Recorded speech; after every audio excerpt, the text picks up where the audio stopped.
Good morning, everybody. It's always strange when you can't see people. Um, but anyway, uh, let me go back. Now I can see you. Some of you. Some of you don't have your video on. You're very shy. Um, Including me. so um, uh, this is a strange situation, of course, talking to people that you can't see. But I wanted to say a good morning to you and talk about this workshop and its place in the SBDC lineup. And Priscilla, you're still here, so you can help me if I say something wrong. So last week was the intro and to starting a business and whatnot. And this week is all about market research. So that's what we're going to do.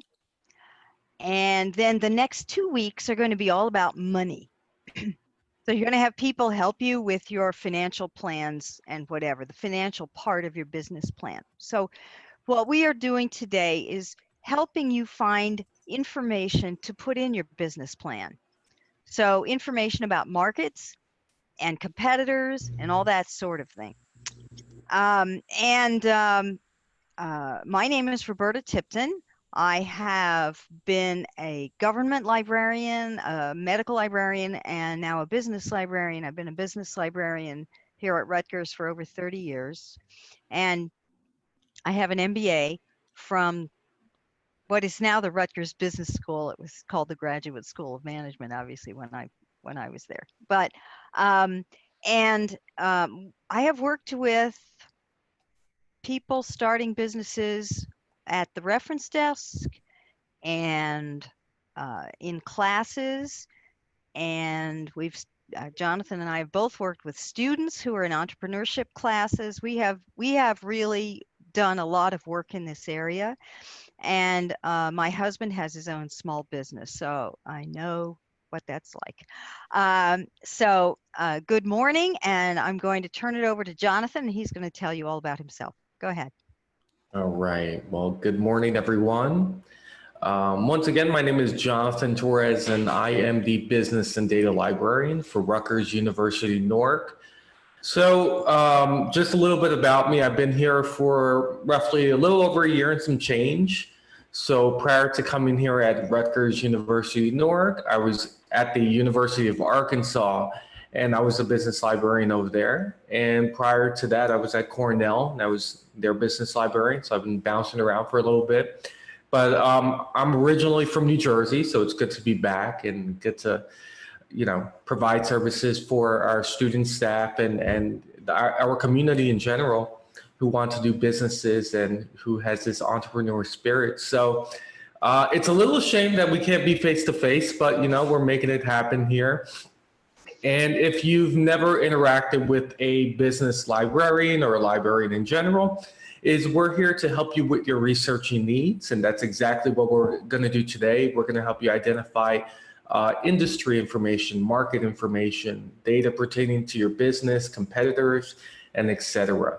So at the Data Library, we also service the public as well. But at this moment, it's been a little interesting, so I'm not sure what the policies are going to go on moving forward.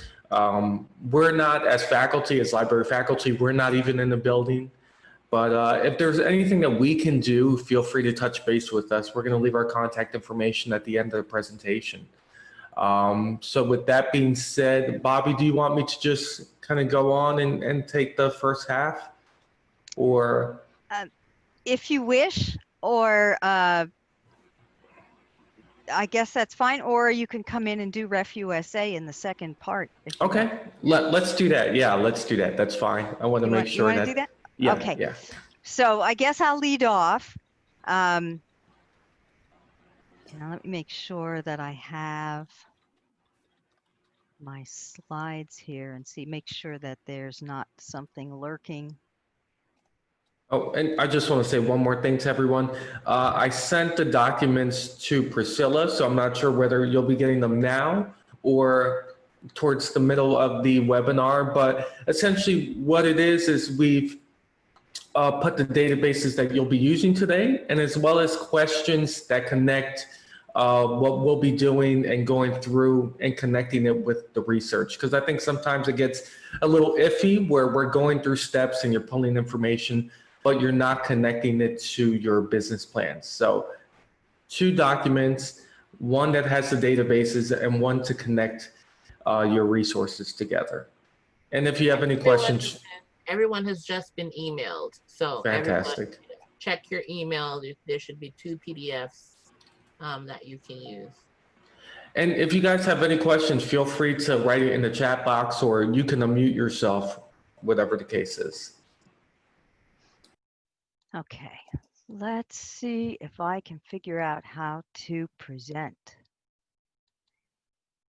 Okay, share screen. Here we go. It says host disabled participant screen sharing. I thought that might happen. Priscilla, help! Priscilla, are you there? Yes, try one more time. I did. It says all participants can share. I don't know okay, let me try it. I was afraid of the Zoom, Okay, it's working. Thank you. Okay, so I'm going to share my screen so you get to see everything behind the scenes, which is not necessarily good, but if we switch apps suddenly, then you'll be able to see what I'm doing. Otherwise, it won't work. Okay, so let's go to the slideshow. From the beginning. Okay, and these nice slides. So here we are. And as Jonathan mentioned, we are going to help in our small way, giving guidance for your business plan. And you need a business idea and concept. I'm sure that you're working on that now, and I'm sure you started thinking about that last week, if not before, where one of your tasks, and it's not necessarily something we can help you with, but we might be able to help you with it, is thinking through. Because some people come to, they say, oh, I got a great idea for a business. Well, who are your customers going to be? I don't know. Who are your competitors? I've had people tell me they don't have any competitors, which is, Jonathan's smiling. I mean, this is not realistic. Okay, you do have competitors. You may have products or that are competitive with yours that are not the same product even. So you have a lot of things to think through.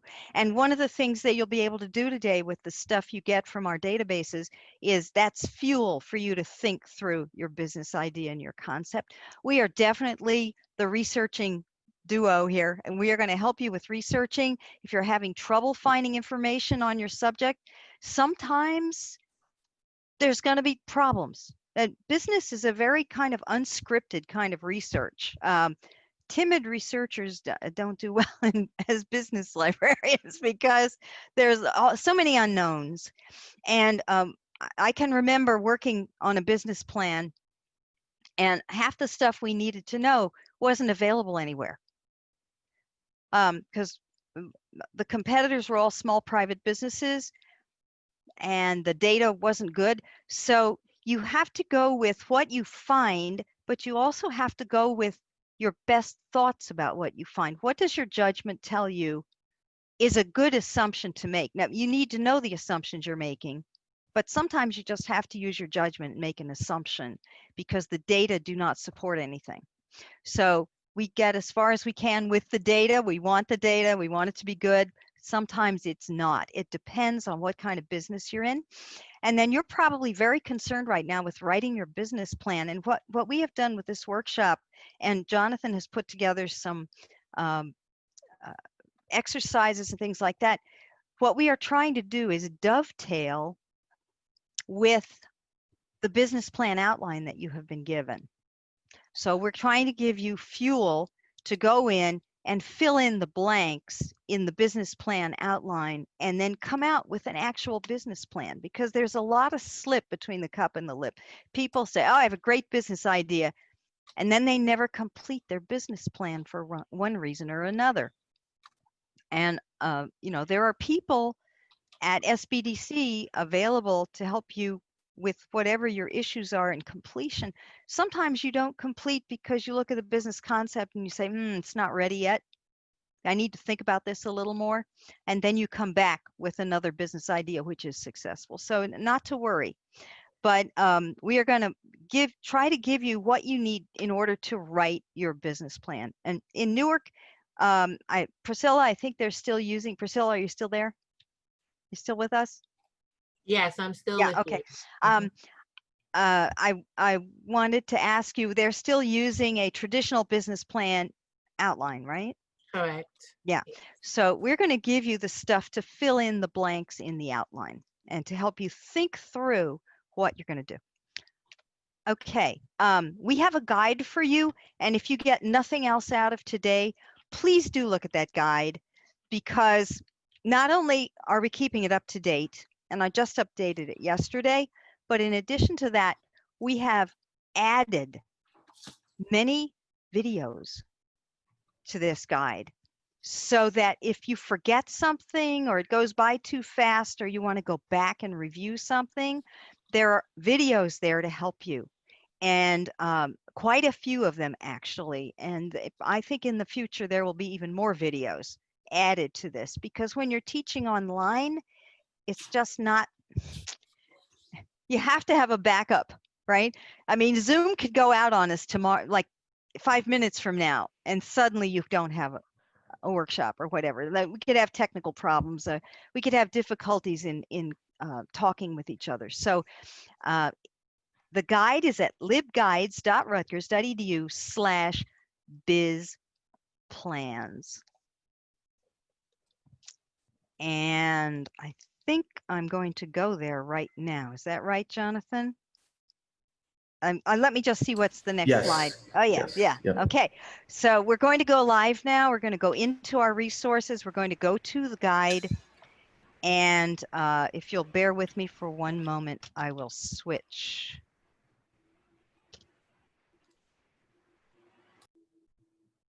And if you hear howling in the background, that is my cat.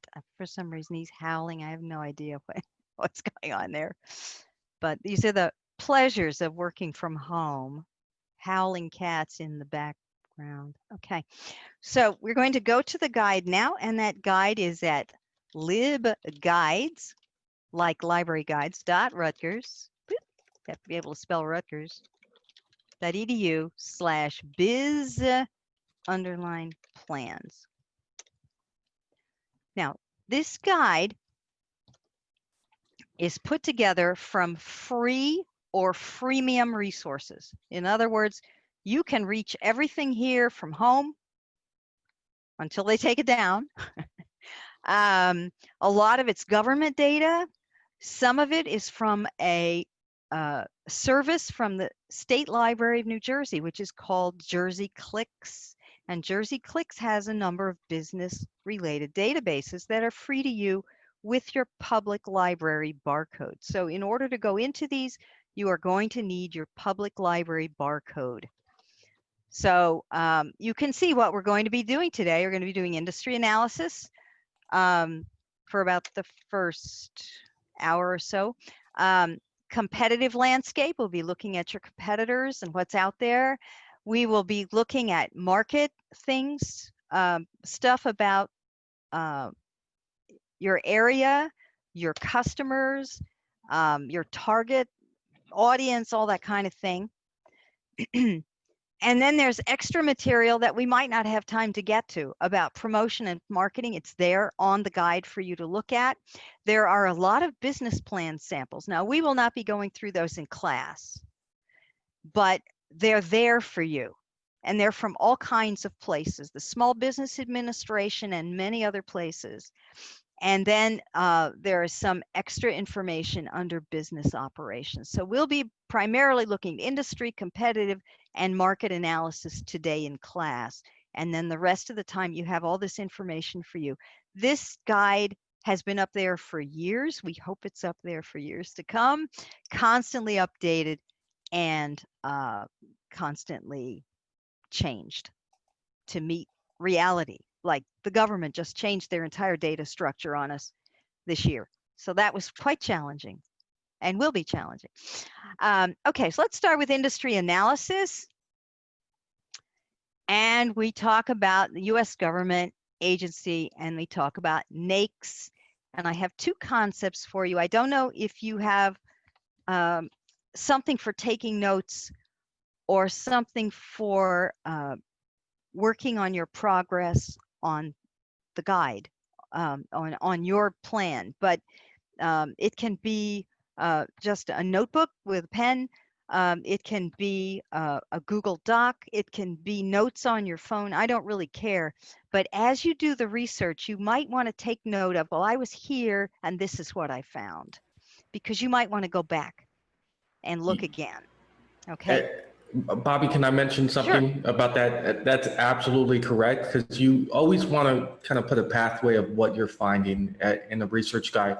So one of the documents I sent to you, let me make sure.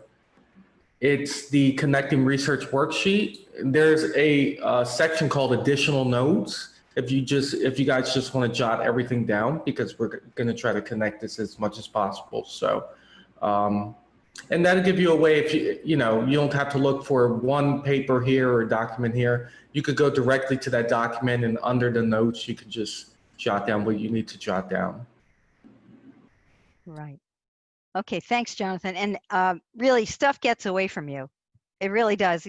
Today you think you know where it was, and then tomorrow you go and look and it's not there anymore, or you couldn't find it or whatever, through the wonders of modern technology. I'm not sure how that happens, but anyway, so let's talk about these classification systems. So there are actually two classification systems, and the first one is called NAICS, and that's the one that we have on the guide, and that is the North American Industry Classification System.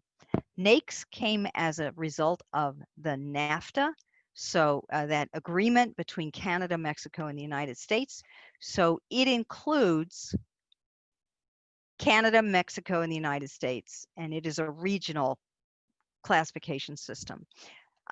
Before we had NAICS, there was something in the United States called the Standard Industry Classification, and that was the SIC. Now, the government doesn't use SIC anymore, but when you go to commercial sources, you might see that classification system as well.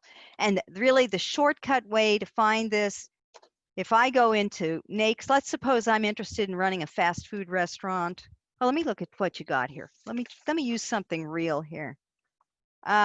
Yes, let's try juice bars. Whoop. First you have to spell it right. Okay.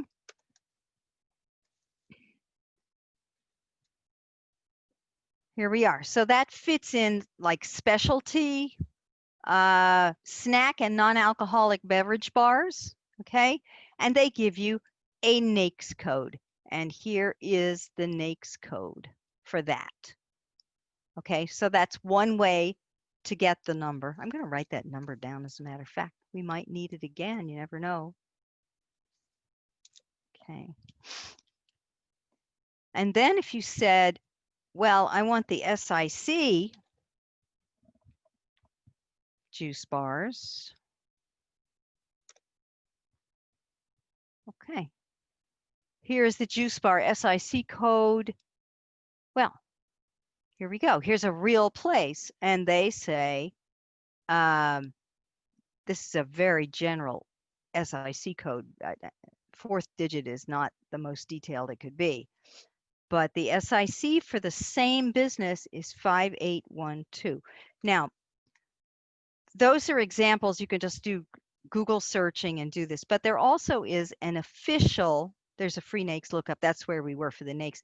There's an official government site, and we're going to go there now, because the advantage of that is it's going to show you the relationships. It's not just going to be a number floating out into space, but it's going to show you the relationship. So let's go to NAICS.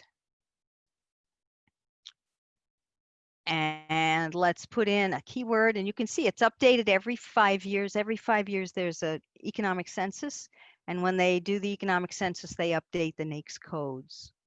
And since the old SICs ceased to exist in 1987, you can imagine how many businesses there are now that didn't exist in 1987. But what the commercial sources are doing is extending the old SIC codes. We're going to use the official NAICS codes, and you will see these are useful. Okay, so here we are. So if I said juice bars, let's see if something comes up. If it doesn't, well, okay, here we are. Number of records found, no. Okay, let's try non-alcoholic bars. Well, they don't like that one either. Okay. I tend to just do a basic search like bar. That's and what then I'm going to bars. Okay, here we are now. All kinds of weird stuff. Candy bars, granola bars, iron bars, beverage is on the bottom. there you go. Snack bars. This is it. Okay, beverage, non-alcoholic, and snack bars. They're the same number. You can see that bars, meaning drinking places, is different number completely. Okay, so yes. And Priscilla, you have just shown us something, which is sometimes when you're searching, not always, but sometimes when you're searching, less is more. You put in all the words you're thinking of, you get nothing. You try other words, you get nothing. And then you try something very small and spare and bare and just put it in there and everything comes up. So Priscilla, thank you very much for that. That was actually my next maneuver. Great minds work in the same channels. And you can see, participants, that searching is just that. You're looking. You don't know everything. You're learning as you go. And that's exactly what we will be doing today. We will be learning as we go. Okay, so here we are, snack bars, beverage, 722515, and that is the number I got from the Google search also. Now, you're not always that lucky. Sometimes you'll get numbers out of the NAICS here, and you'll get numbers out of the Google search for NAICS, and they will be different numbers. Or your business has different aspects, and the different aspects have different numbers. Don't worry about that. If you think there are maybe 2 or 3 numbers that might apply to your business, take them all and test them out by searching, and you will find what you need to find. Okay. Excuse me? Yeah, please. Can I ask a question? So Of course. I was just wondering, you said before, do I need a library card to do this, or can and if I do, can I get that online now, or do I have to go to a public library? It depends on your public library. I don't know what your public library is, but Okay. my guess is now they have some kind of procedure. I don't know what it would be from library But I to do library. need one. Yes. Yes. Okay. Yes. All right, Yes. cool. In order not to do this, but when you see the stuff that's labeled Jersey Clicks, Yeah. that's when you need the public library card. This stuff is government. It's out there. You can use Right. all that stuff without a library card. So this information is then applied in New Jersey Clicks, or that's a separate entity that we're going to go over? Yes, you are going to see this primarily in the database called Reference USA. They're going to Okay. be using both NAICS codes and SIC codes. Okay. But, you know, we open with this. It's funny because we were talking about this morning. Maybe it's not the best way, but I think it's good to start thinking about, oh, I am part of an industry. Mhm. Because that's the way you're going to look up your stuff a lot of times. And when you begin with a business concept, you don't necessarily think broadly about the industry of which you are part. But if you know things about the industry of which you are part, then when you write the introduction to your business plan, the role of that introduction is to place your business in a context that the people who are reading the business plan will understand. So you someplace in your business plan, you might allude to the fact that your NAICS code is blah, blah, blah. Okay. Might not need to put that up front, but you could say, you know, the government places snack bars and beverage bars in this classification and da da da da da. Okay, so all we're doing is placing in context. And for your individual business, you will be building that context as you go along. And Chris, may I ask which business is yours? Yeah, I'm a personal trainer. So I'm just looking to start my LLC, and this is really more so, I was saying this to Karen last week. This is more so for me. I'm not, but this is definitely important. Marketing, I'm definitely, yeah. Yes. Yeah, you might not find the stuff that you want in the usual industrial places, but you will find stuff. Definitely will. And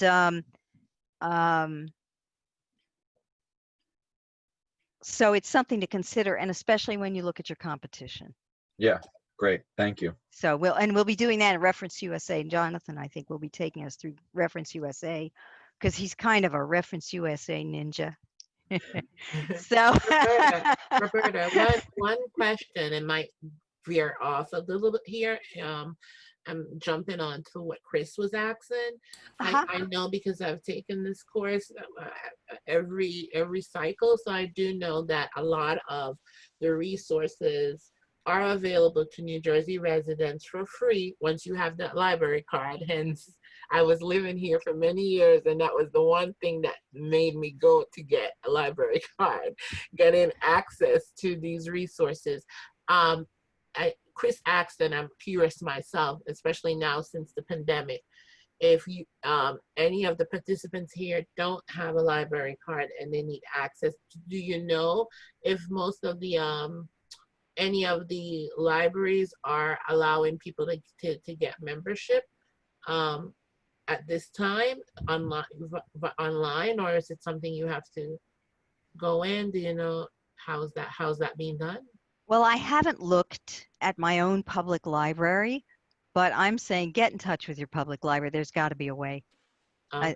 They don't want you walking in there and filling out pieces of paper. Yeah, I agree. And I think even academic libraries and public libraries, we're all transitioning at the same time. So I think what we're going to see now moving forward is we're going to see a lot more people have remote access to a bunch of resources as we move forward. So yeah, that's my recommendation. Contact them as soon as possible, and you can get access to some of these resources that are mentioned.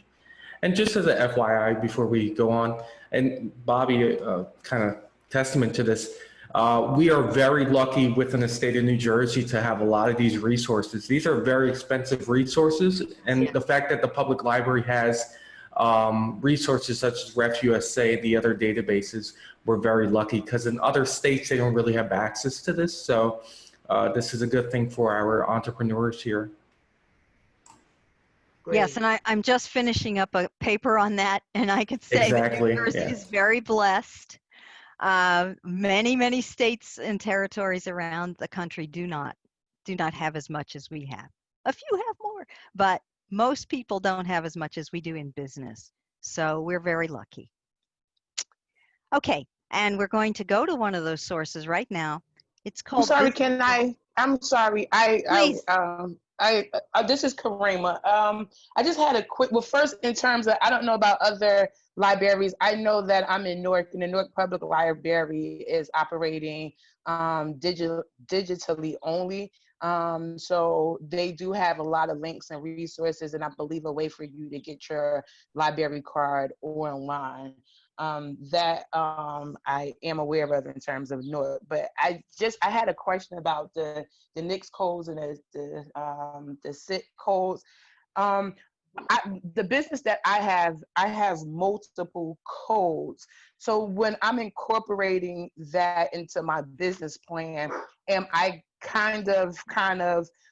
am I outlining or examining each of those codes kind of separately, or kind of talking about kind of generally in terms of the work I do within the scope of those codes? Okay, could I ask which business is yours?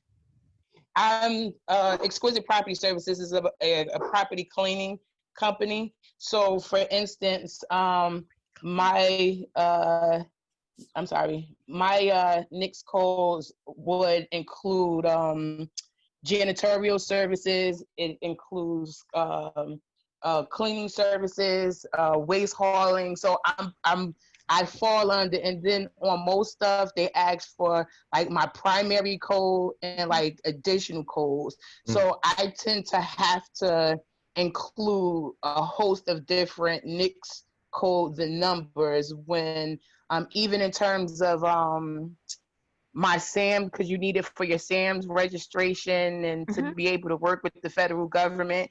And they usually ask for the primary and then any secondary additional ones. So when you have multiple codes, I guess I'm wondering what that would look like in a business plan. Well, I think you've hit the nail on the head.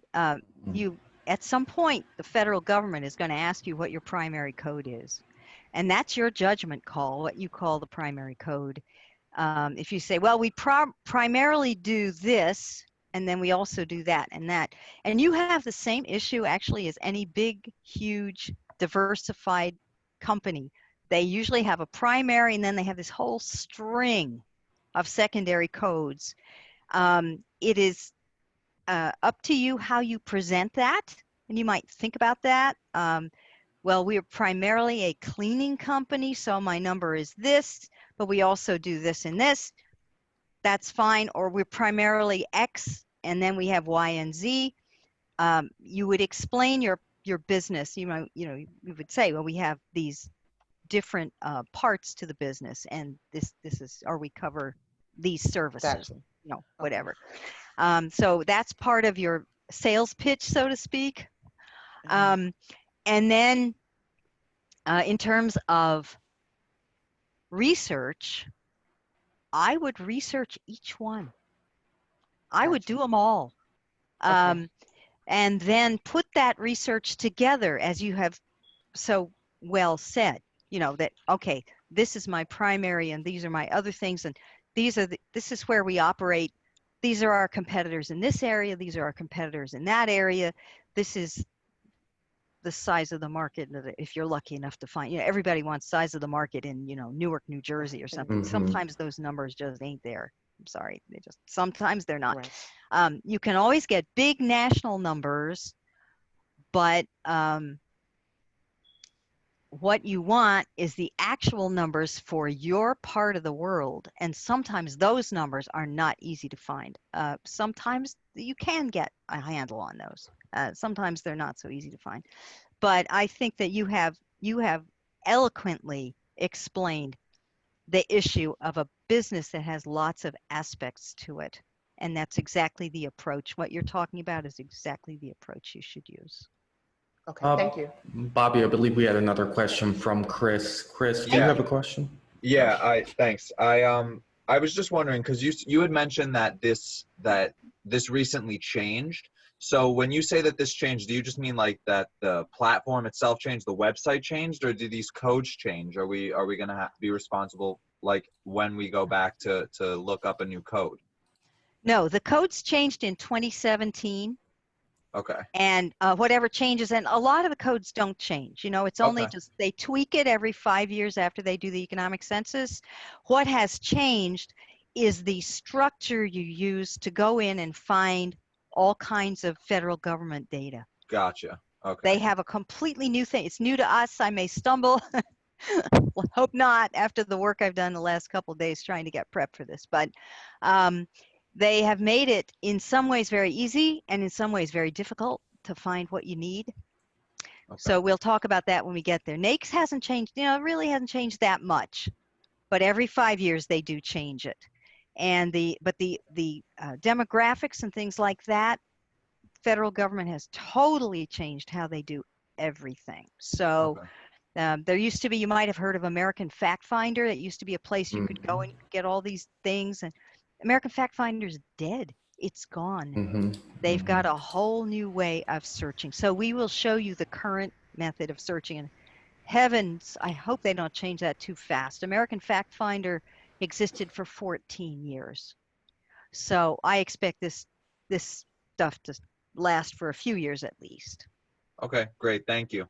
You are welcome. And Bobby, Okay. can I mention something really quick before you get to the other parts? Where I thought that was an excellent question. Where a lot of people who are starting businesses now, you're going to see kind of a hybrid. You're going to fall under different classifications. So a lot of things have evolved, and sometimes the NAICS coach and the SIC coach haven't evolved the way the economy is going and the way businesses are evolving. So just remember that that your company may not fall under one particular industry, might fall under several. So, and I think it's going to become more common that many businesses starting now are going to be more of a hybrid type of company, and you're going to fall under different classifications within these industries. Yes, thank you for that. Emerging industries. You may have an idea that's really new, or you have two ideas and you're putting them together in a new way. That's your competitive advantage. Exactly right, Jonathan, because sometimes all the classifications fail you and you have to just go for the best you can go for. So we'll do the best we can. Excuse me. Thank you for that, John, because that's actually one of the questions that I wanted to ask. In my particular case, my platform that I'm doing is a digital platform that also works with the construction industry, for example, and environment. And I was wondering how exactly does one really pull the combination of all those things together, and if there's even a code, for, I guess, something digital or something new in terms of cloud related and stuff like that. So I was just wondering. Thank you. That's a good question. So is your particular business focused more on kind of the tech side rather than the construction side? Are you still there? I think you're muted. I'm still there. I'm actually I'm at work and Okay. listening to you guys as I No problem. As I go through this training. It focuses the tech side facilitates the other areas. It's a facilitative platform. Okay. So you may want to understand what your foundational business is. So, and that might be your primary industry that you're targeting, and then the sub industries go along as well. So if you're focusing mainly on tech, and then this is going to supplement things within the construction industry, that would be kind of like a sub industry. So, okay. yeah. And the reason I ask that is because just from a value chain standpoint, usually they would put like the industry, like the construction industry, and then use tech as a supportive service for that industry. So I just wondered if it would be flipped in this case. So that's why I asked the question. So thank you. Sure. I think once you start developing your business plan and you start writing your statements and things like that, I think it's going to come together more or less of where you fit. And once again, a lot of businesses such as yours that you're developing, it's going to be hybrid. But yeah, that's a good question. I think once you start developing the business plan, you're going to figure it out slowly but surely. And if you guys have any questions about it, feel free to touch base with us during any time. Yes, and we are available after. Yes. Right, you can get in touch with us after as well. We're around by email and other things. We could Zoom with you again if you wish, whatever you want to do. Thank you very much. You're welcome. But I also think that you may find you could be in one of those business services grab bag categories, and it's possible that the NAICS and SICs are not going to tell you anything. So if that's nothing much, let's put it that way. So if that's true, then yes, go to the individual pieces. The fact that you're working with construction, the fact that you're, that this is digital, whatever, those will be more informative probably than the idea that you're in a business service. Because that's just like any business service. They're so random and they're all clumped together in one place. So all things to consider. I had somebody in a in a class, year ago, had paid someone money to give her a NAICS code. And they gave her one of those vague general NAICS codes, which did fit the business, but didn't say anything about the industry she was actually in. So once again, multiple things. It all comes clear when you start explaining. You know, I'm sure that all of you are working on an elevator speech. Like, how will I explain this business to somebody? And that's where it all comes together. Or if you want to write 2 paragraphs, you know, this is what my business is. The more you practice talking about it in miniature like that and kind of getting it down in a condensed form, the better off you'll be when you sit down and write the plan, because you're going to use all that thinking in order to write your plan. So, okay. Anything else about these codes before we go? There's a lot about codes. Wow. Before we move along to looking at Business Source Premier, Business Source Elite. Okay, I'm going to move then, and if you have other questions, you know, do not hesitate to raise them. You can also put them in the chat, right? And Jonathan, as we go along, would you please take a look at the chat, and if people ask things, you can bring them to my attention. Yes, so there's been a couple things where I've just been facilitating and sending links, and so it's been going good. Great. Okay, and then I will do the same for you when you're doing your Reference USA Maven thing. I will. Sounds good. Okay. All right.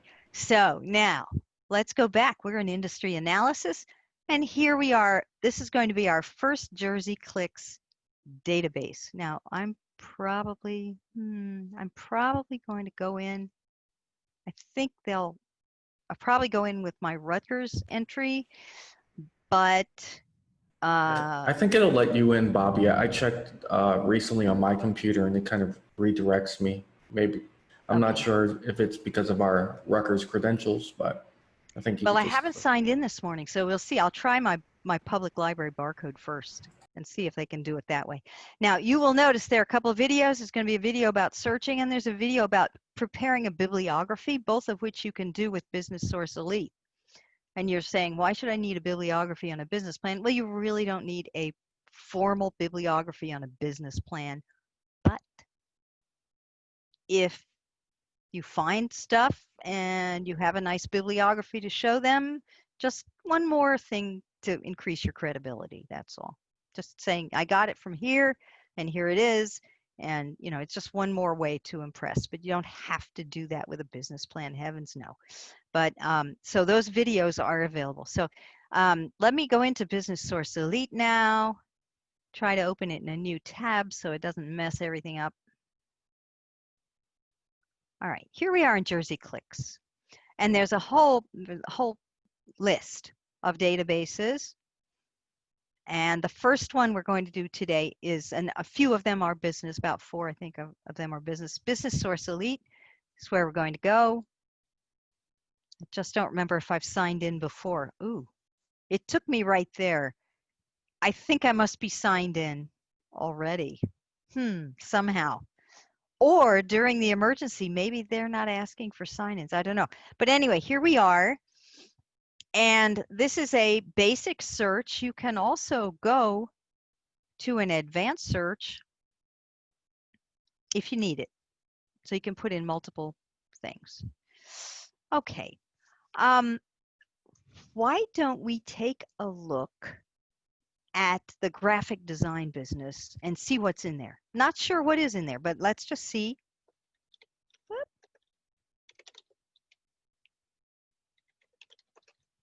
All right, they have graphic design. We're going to do our search. And we have, I thought about that, yeah. 24,290. Let me do this and see if it'll help. Make sure that graphic and design are in the same statement together instead of just everything about graphic and everything about design. You can see graphic design is also a subject area, subject heading that they have given to things. But okay, let's just see. Now that took it down. All right, I feel better. Now, what else can you do to make your life easier? See, this goes from 1948. Like, who needs stuff from 1948? Although those things are fun to look at in terms of graphic design. But the first thing you can do to make your life easier is to limit to full text.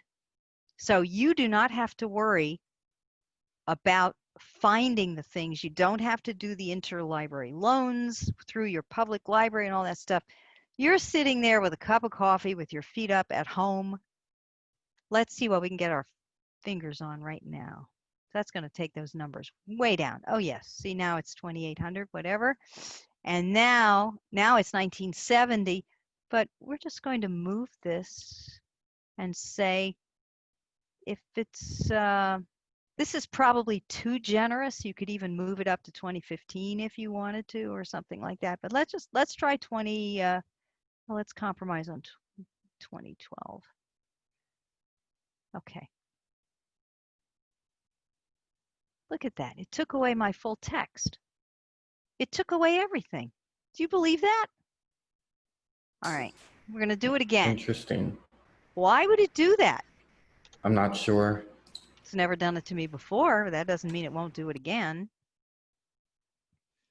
Okay, there we are. And I want my full text. Unless the system is just overloaded. Sometimes it gets tired. All right, now we're down to 979. They are all full text. They are all since 2012. And you notice the second time through, I wrote that in instead of moving the bar. Maybe something's wrong with the bar or whatever. There are two ways to cut that down. And it's done by relevance. So what is this? Here's your NAICS code. Oh, there it is. And it says Barnes reports graphic designs services industry. That might be where you fit. Maybe yes, maybe no. Is the graphic design person here? Oh, tell me that's somebody that isn't here. Oh dear. No, not here. Okay, well, it's an example. Let's put it that way. Next time I'll ask and make sure you're here before I do it. Okay, so what have we found? We have found a report. Now this is going to be a very bare report. This is not much, but let's take a look at it. Here's the full text. Let's open it in a tab.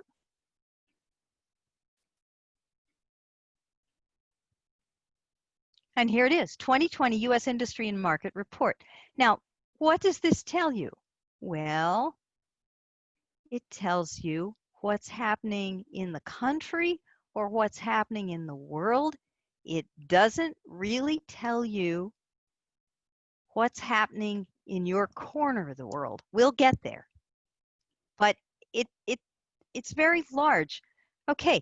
What about what's happening in U.S. metropolitan areas? But it's not going to mention, I don't think it's going to mention the metropolitan areas. I think it's just going to be overall. So where did they get this stuff? They got this stuff from the federal government primarily, and then they have reformatted it because federal government data are not copyrighted so that people like this can exist. Okay, what's in here? Pre-press services, commercial printing, advertising agencies. Look at this. Here's the SIC code even, and there's the NAICS code. And then they talk about the sub-industries and so on and so forth. And now here are all your numbers. But again, this is huge. This is writ large. This is not what's happening in your market area. It's what's happening in the country.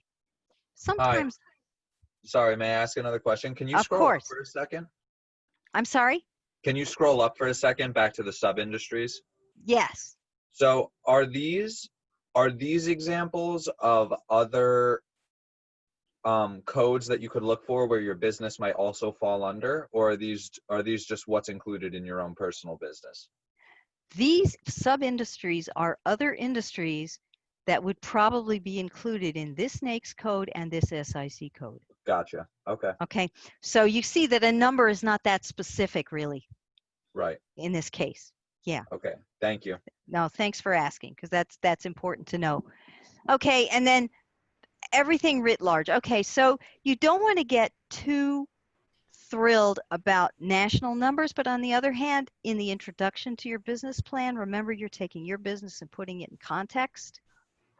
You could say things like, you know, percent change, it's growing right now, it's declining, but my business has a different whatever. Okay. The numbers overall are declining, but I have a unique business proposition, and this is it, and da da da da. So it gives you something to talk about. Okay, and it goes on, but we're not going to spend too much time because this is a national report. But just to give you an idea, these things do exist. Now, let us go back and see what else you can get. Well, it's Argentina. What do we care?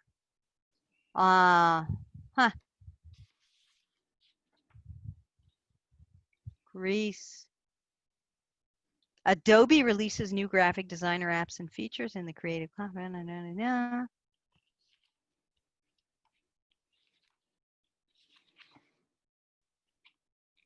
Design Issues. Here's an introduction to Design Issues magazine. There may be some very nice stuff in there to give you words to explain what you do and for whom. And since I don't have the person here to talk to, I can't say who's your primary market and how are you doing differently from other people or whatever, blah, blah, blah, and so on and so on. So I don't want to spend too much time on this because the person is not here. But okay, things about advertising agencies on the web. Examples of design, successful designs, and so on and so on and so on. So I have a question. I'm of course jump in. Karima again. Okay.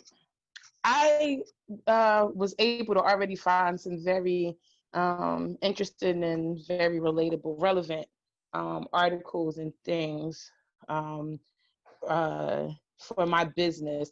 I am a doctoral student at Rutgers, and you get kind of caught in the idea of needing peer-reviewed literature for compiling information.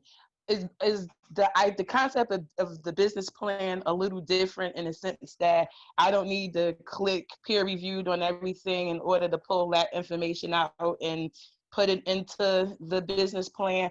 Because the things that I'm looking at aren't peer reviewed. Is it okay to pull that stuff out, pull that information out, and then am I listening, like you said, as I would regularly if I'm doing a paper, or if I'm doing a manuscript or something, include a bibliography the way I would normally, or does this look different than that?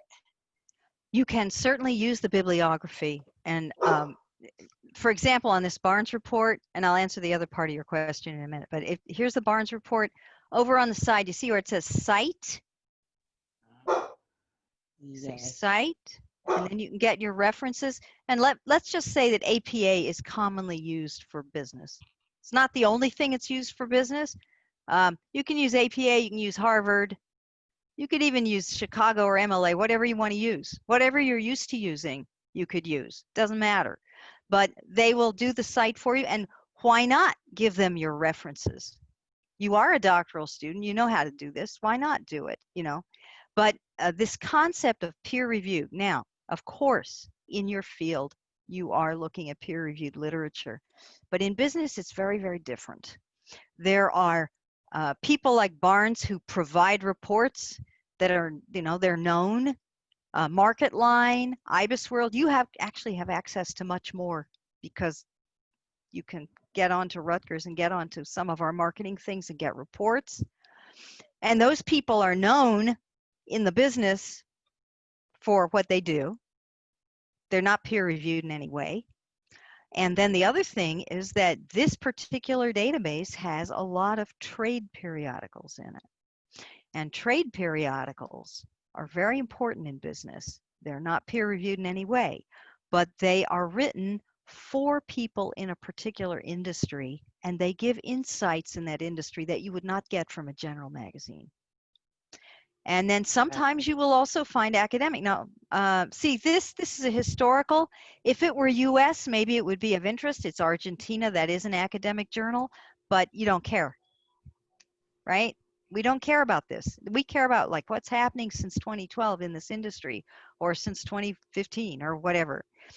What is happening now? What are the trends? What is likely to happen?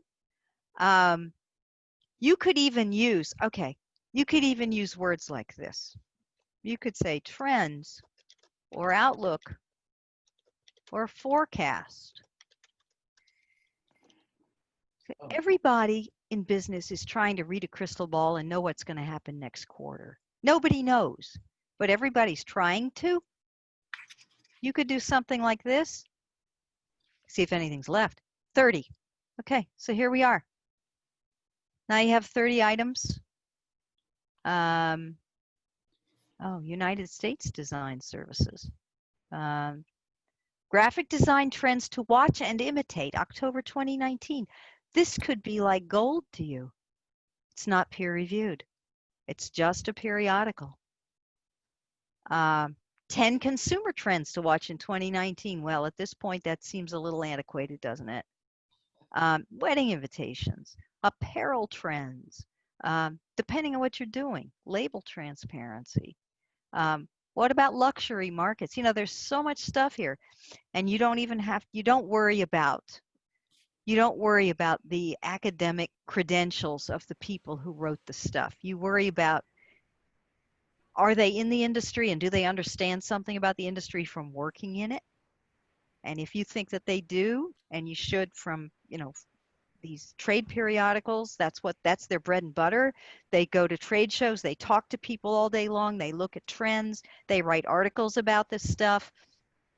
And so for this purpose, they are the authorities.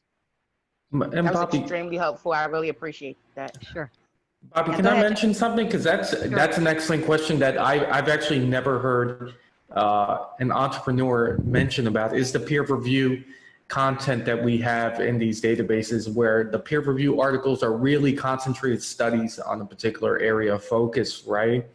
But I'm thinking if there was a way to incorporate it in the business plan, it might be if someone had a cleaning service and they were using a particular environmentally friendly like product that can kill COVID-19, and there was a study, you might want to incorporate that chemical that you're using that's environmentally friendly to kill COVID-19, and that's how your business has the advantage because you're using this. And in this study, it shows that it's environmentally friendly and safe and et cetera and stuff like that. Same thing with, I was thinking maybe like in health and nutrition and doing stuff like that and looking at the benefits of health. And so that's a really interesting aspect, but to my understanding with the business plans, I don't think that they have to use peer review articles, but well, I don't think it would hurt, but you don't have to. Yeah. No, I absolutely agree. And it depends on the business that you're in. We've had people who were in education, for example. Well, they had to show that they knew the literature. People who were doing advanced training in childcare kind of things. You know, right. They had to pay attention to their professional literature. People who were opening counseling services, they had to show that they were, and in those cases, they definitely were using academic articles. And then if there's anything that is science-based, as you said, if the cleaning product has academic stuff about it, you know, it's low toxicity, it's environmentally friendly, absolutely you would use that. Okay. Yeah, both of you have been extremely helpful. It's exactly the line of thinking that I had. My property cleaning company is research based because of my background. Okay. So it is is kind of my niche is sustainability and being eco-friendly. So what I am looking for in terms of to insert in there, I guess that's where the question comes from, but you answer it very clearly in the sense that, and kind of using it where it's appropriate, but also understanding that and looking specifically at market trends and that sort of things, that you can have those industry experts that aren't doing peer-reviewed literature research, where it's still important and relevant to that same business plan, but in a different area of the business plan. So I do really appreciate that, because kind of my way of looking at it has been the tunnel vision in terms of being a student and having it kind of, you know, locked in your brain that everything needs to be peer reviewed. So I do really appreciate the clarification in that sense. No problem. That's fine. And you might find it amazingly, there are technical articles from time. It depends on the industry, but there are technical articles in here. But you might want to go to another database that is technical to get your basis for your environmentally friendly. You know, it might not be in here. The thing that you want, it might be in an engineering database or a chemistry database or a it wouldn't even have to be chemistry. I mean, it could be something like ProQuest Natural Science or something like that, or medical. It could be in a medical database. It could be in PubMed, Gotcha. which is open to everybody. Actually, PubMed is not just a Rutgers database, but yeah, the thing that you wish to show might not be in here. It probably will be. I found amazingly technological things in here that I didn't expect to find. But you might also want to cover those other databases if appropriate. Got you. Thank you so much. Oh, you're welcome. One more thing I want to mention, and it just got me thinking. I think the only, I don't know of much businesses that have used peer review for their business plan or, excuse me, or for their marketing. But there was this one company actually that, now that we're speaking about it, called Onnit. And Onnit's a company that sells supplements, and they're about fitness and nutrition. And their marketing plan was actually the supplements that are in their particular, their pills and things like that. They've actually connected it with peer review information on the benefits, the health benefits, and they would put the citations in their marketing, in their market plans and things like that. So really interesting to hear that might be actually a good strategy, not only for a business plan, but for marketing as well. That's great. Yeah. So, yeah. folks, So I have a question about the peer review. You know, like for example, it's almost like, let's say you're using someone's music, let's say in an ad or something like that, and you want to seek their permission. With peer reviews or with, let's say, articles pertaining to supporting, let's say, your business idea, would you guys recommend that you always get some sort of permission from the persons writing that before using that as a basis for justifying your business approach? anything that's published, you can cite. That's how you give the person credit. Okay. So, for example, if I had, I have to move you around because you're covering part of my screen here. Okay, so if I put this in my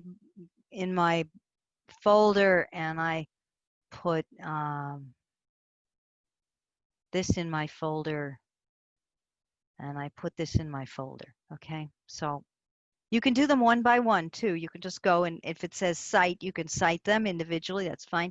But in this particular database, if you have a folder, now I have to move you back, you can select everything, and then you can email it to yourself, and it'll, when you do that,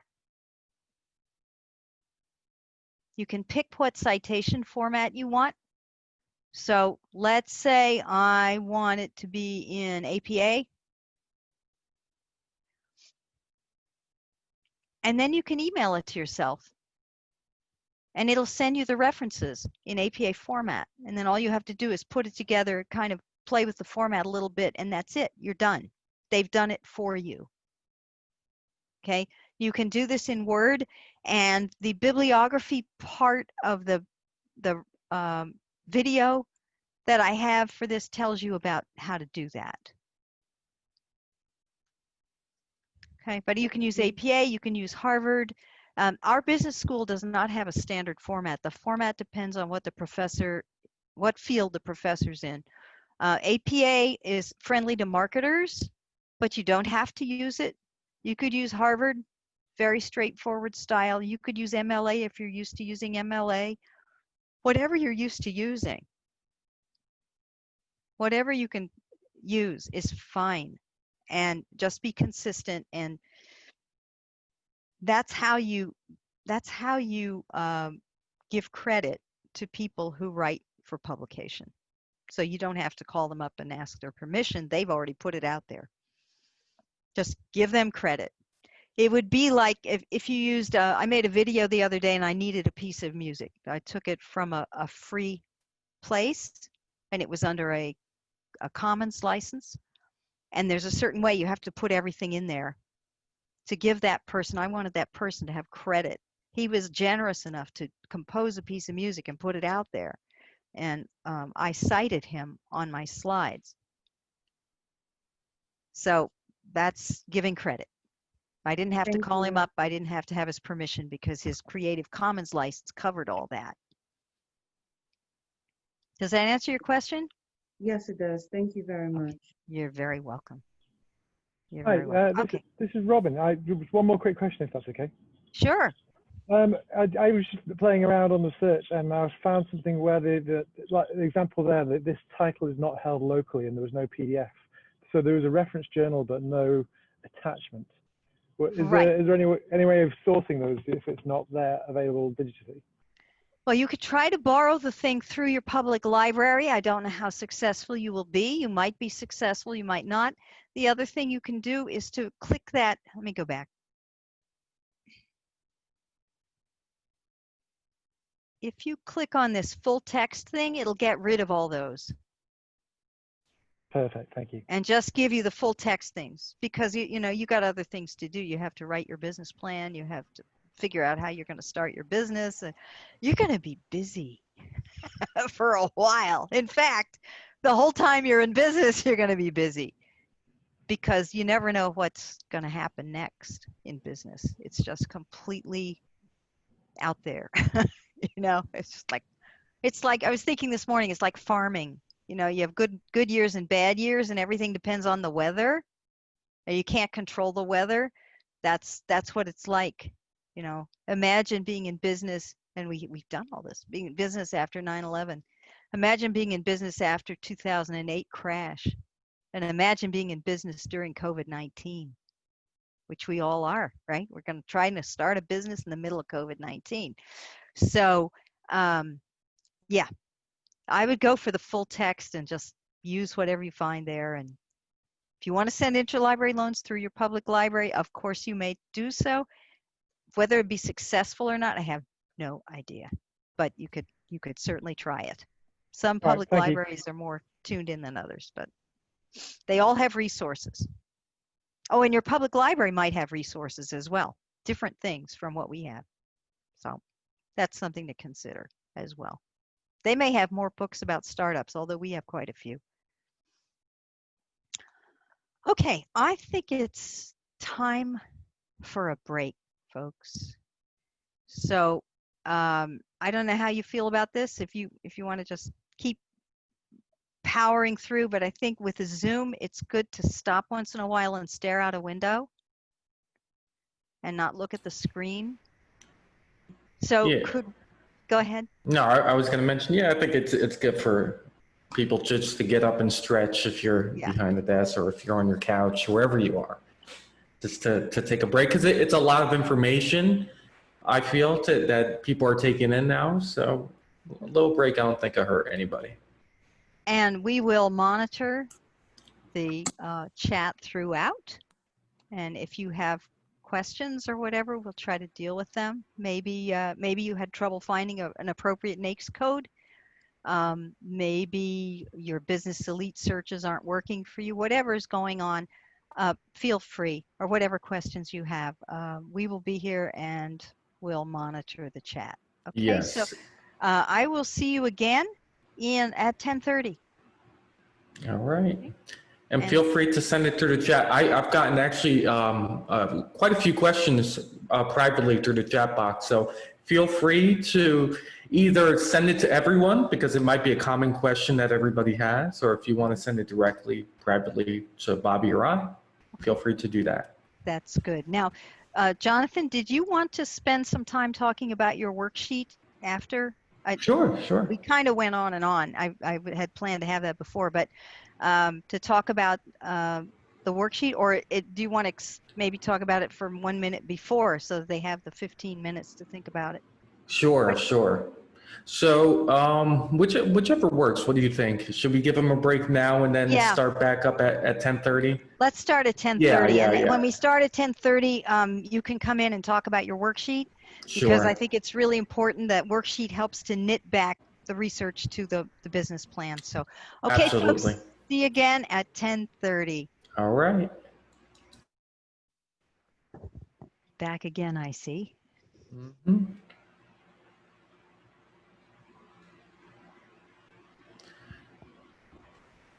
I think there's a question that came in.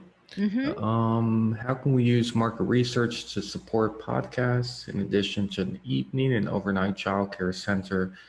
I offer parent coaching using the appreciative inquiry model and corporate training to support their employees that are parents. Interesting.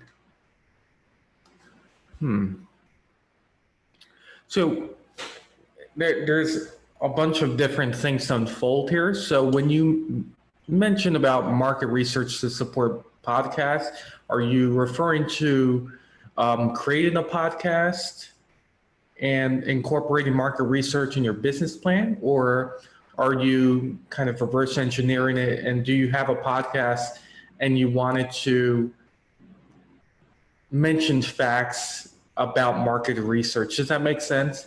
Because I'm a little confused about that. Hi, it's Stacy. Yes, your question does make sense. And actually, it was the first option. So okay. I haven't launched the businesses yet. I've very recently, thought about hosting a podcast of dealing with issues around parenting, and in particular parent advocacy in education and in child development. So I was thinking about being able to state facts, and also just in helping to identify my target audience. So of course I would like off the top of my head, I would think that the target audience is parents. But there's, after really listening to you guys, I realized that it's a lot. It's a lot entailed. So trying to find the right lighting. Sorry. No, you're fine. I think that's good. I'm sorry. No, I was gonna say that lighting is good right there. Yeah. I won't move. I think for the first part of your question, I think if you were going to create a podcast, I think it's an excellent idea, especially now that you can do it. You can create your own platform, right? We're seeing more and more, I guess you can say, radio hosts and people transition more to podcasts because it offers a wider audience, right? So if you were going to do a business and incorporate a podcast and then use whether it's peer review or market research to kind of incorporate into your topics, that's excellent. I mean, if you have the time, because it's probably going to take a lot of time and effort, I would always recommend doing it, because that actually brings more attention to your business that you're trying to create, or whatever the case is. And the parent coaching, yeah, so I think all of it kind of incorporates itself too. If you're a good marketer, I think there's no better way to kind of get your business word of mouth out there if you can do podcasting. If you know other marketing strategies as well, whether it's through social media and things like that, it doesn't hurt. And guess what? A lot of these platforms are free. It's not like you have to pay a subscription. To my understanding, right? I think you could start a Apple Podcast and it could be free, or you could do something on YouTube as well. So yeah, take advantage of a lot of the free sources to get a broader audience. You know, I was thinking of it differently. I probably misunderstood your question, but I was thinking if you put together a podcast that was a sample, let's say you were thinking of a series of podcasts to Mhm. help these parents. If you could put together a sample podcast that was not publicly available, don't make it free, publicly available unless you want to, but I wouldn't do that right away. What I would do is use it as a sales tool with the corporations. Mm. You know, show them that this is about my philosophy Mhm. of helping people and what kinds of things I can do for them, and this is a sample of what kinds of communications I would make with the parents and that Okay. kind of thing. But I was thinking of it as a sales tool, really. If you put one together as your sample, like kind of like your portfolio, you know, if you were walking around with a portfolio and said, here are my pictures and everything. But this, in this case, it would be a voice, unless you want to do, you could do a video podcast, of course, as video cast as well. But just something put together to show them what you can do and then use it to get jobs. So That's with I love both ideas. That's a great idea, Bobby. That just stepped it up from having a broad audience to actually getting compensated for the content that you're putting out there. Yeah, I would Yes. not give it for free just yet. Right, right. You know, later on when you want to make your reputation, a lot of people do free ebooks and Mhm. free podcasts to show who they are to get consulting businesses. But I think it would be good to have an example. You know, your choice. You could put it out there and give it away, but I wouldn't do that right away. I would say, this is the kind of thing I could do for you on a subscription basis, blah, blah, blah, blah, whatever. Right. Anyway. Yeah, that Julianne, I was also going to say that for my platform, I also have the podcast integrated onto the platform as well. And one of the things that we're doing is that we're also using it as an opportunity to put adverts, short adverts for the companies that we'll be working with as well. So it's an opportunity as well within that podcast to have like a brief advert or a short mention of the companies that may be supportive of the particular topic that we're discussing on that particular podcast as well. So I don't know if it helps you, but that's also what we're doing. yes, that's very helpful. Thank you. It's like, well, I'm not a doctoral student yet, but I am an MPA student, Master's in Public Administration student. So even what you were saying to Karima was very helpful because, you know, as a student, my mind would have automatically just dismissed uh, anyone or made it secondary, any research that wasn't, you know, peer reviewed, not fully understanding like, no, this is their job and this is what, you know, this is what they do. All of your recommendations about the podcast is great because I when I thought about the podcast, I thought about it as a sales tool initially, not because I wanted to do a podcast. So both, you know, looking at it both ways is helpful. Part of the corporate training package is to do a training with the executive board, as well as offer a support group, like a 6-week support group for parents. So if I have that audio piece, then that gives them a glimpse into what the support group would look like, because of course they're not allowed to come into the support group. Right, it's not a support group if your boss is sitting there. Yeah, absolutely. So yeah, what both of you said, and Juliana too, thank you. That's very helpful. Very helpful. Okay, well, Okay, thank you for the thanks. question. Yeah. Yes, thanks a lot. And this shows also that one of the strengths you have is the people in this group. They're not necessarily in your business, so they're not your competitors. So they can be your collaborators and your helpers and your partners in figuring out what to do. So that you have that strength. Everybody here is your resource, so Yeah, to speak. yeah, like a virtual think tank where everybody's coming together and banking off of ideas. That's great. That could be a business. Yeah, yeah. Yeah. You can now, yeah. All right. So, Bobby, do you want me to show just a couple of the handouts, and then I can pass it along to you if you want? Okay, yes. By Does all that means, work? talk about the worksheets, because that's where we knit together what we learn in the class with your business plan. So please Sure. go So ahead. what I'm going to do is I'm going to share my screen.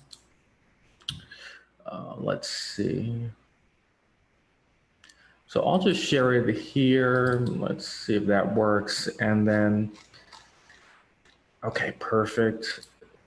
So I'm going to show you. So you should have got two different documents. The first one's a handout, and this was actually made from one of our, as well as with Bobby as well, and Jordan Nielsen, who's actually at another university now. And essentially what this handout is, it's the databases that you've used and you'll be using throughout this webinar. And it just gives you a description of it essentially, right? Because you guys are taking in so much information today from, from the morning all the way to the afternoon. And once you log off, you'll probably, you probably have a million other things to do. So this is actually a good way to just to go back and to reflect on what databases you've used. And this has happened to me at several times when I was at webinars and I'm like, what database did they use? You can go directly to what we're using. It gives you the description, and you guys have the link to the research guide, so that's perfect. The other, I can see yes. already I need to change some things. I'm sorry. Right. I missed that, and we will get an updated version to you. Still got American Fact Finder on it. Whoops. Okay. That's fine. That's fine. The guide is updated. We'll make sure this is updated also. All right. The second worksheet that I wanted to give to you guys and that I gave to you was the connecting research worksheet. And essentially what this is, as a business and data librarian for a few years now, I've noticed with the students that I work with at Rutgers, where we do show them the databases, we show them the resources, and I've been always trying to connect what we do with the databases and how to make it a connection with the content. And sometimes the connection with the stuff that we show is not directly connected, because sometimes, right, if you're having 5 other courses, if you're starting up a business like many of you are, sometimes the connection's not there because we're either A, we're going over a lot of content in a short period of time, or B, you have many other things to do. So what I did was I took the initiative of making this sheet, and some of the databases that we've spoke about, you can just kind of plug everything in. So for an example, identify your NAICS code, you can just put it here, pull an industry report from Business Source. Is it Business Source Complete or Premier that they're using? They're using Elite. Okay, so that's my fault. So this needs to get updated. There's several different versions of this database, and it gives you an example of the search strategy that you can use. And we went over one of the reports. So I just want to show you really quick on just an example on how to apply this. So that is not the one that we're using. I'm going to go back. I actually sent one of our research guides, an overview of our research guides to some of the people who are participating, because some of you are Rutgers students, so you have access to additional resources to there. So what I'm going to do is I'm going to just go back to the research guide that we're working on, and I'm going to go to, I believe it's industry analysis and Business Source Elite. I'm going to scroll down. So once again, this is the same database that Bobby showed you, and you could go to the advanced search. So when I mentioned about identifying your industry and just looking up industry reports, I think we've seen one or two, but you can use these keywords like this. So I'm identifying the industry, right? Breweries. I'm putting the letter and in between. It's no different than what you see here, right? So you can break down the keywords, or you can put the letter and in between. And what I'm doing is I'm putting this in quotations, industry reports. And the reason why I'm doing that, and I believe Bobby mentioned this already with the graphic design example, it's you're putting things in quotations because it's going to search for it as a single term. And the reason you want it to search as a single term is because if I type in industry reports without any quotations, it might search things related to industry. It might search reports, business reports, market reports. But if you search it as a quotation, it searches it as a single term. So that's just a search strategy that you guys can use. And I'm going to click on search. And you can see a bunch of different things have come here, but for whatever reason, it's not giving me what I want, which is the process. Sometimes you get good things and sometimes you don't. So I actually took off the S here and it's showing me the reports that I want, right? So what I'm going to do is I'm going to click on the Barnes reports.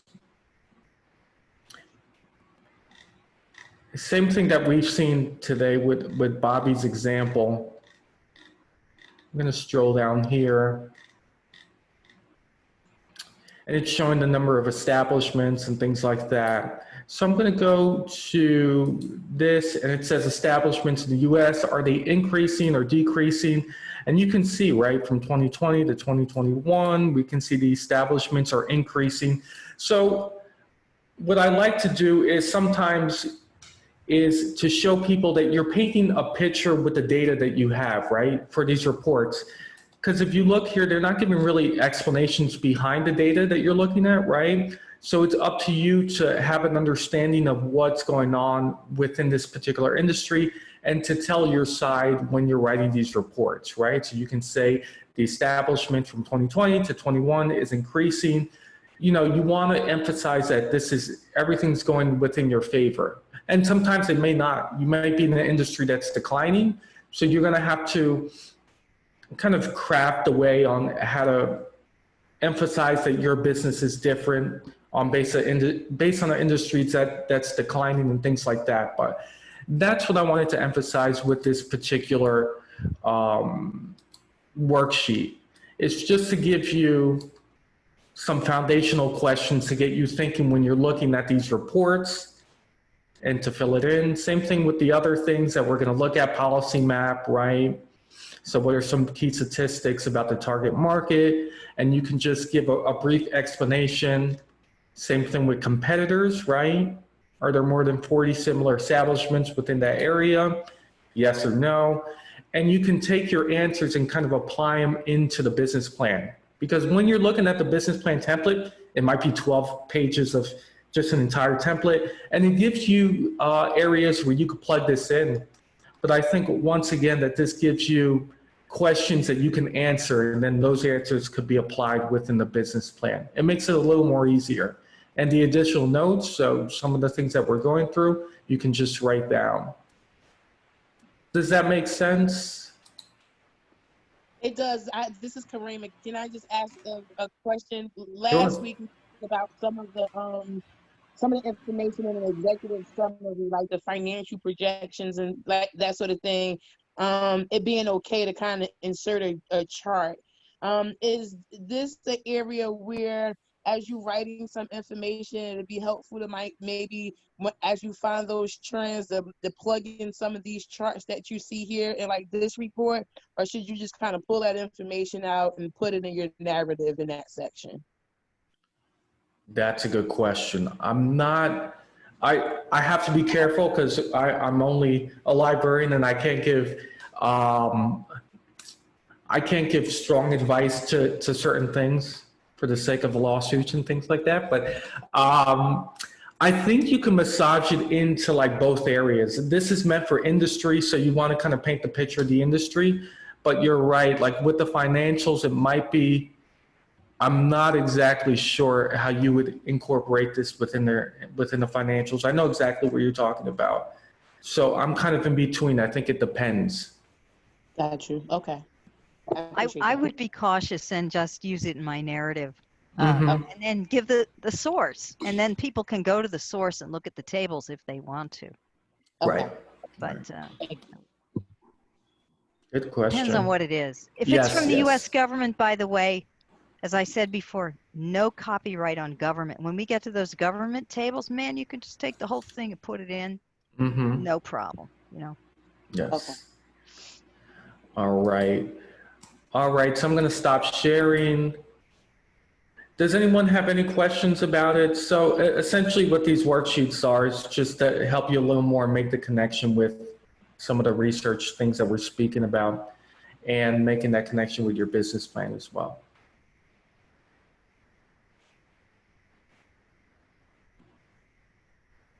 All right. Okay. All right, and thank you for answering the question about the guitars. I'm gonna have to think about that. Like, how are we gonna? Maybe go for your target audience or something like that. Okay, so I want to do a little bit about government data, and then we'll go back with Jonathan for RefUSA to look at. We're moving now to the idea of competition. So let me share my screen and go looking for my stuff here. Okay, share the screen. And okay, so we say goodbye to our database, Business Source Elite.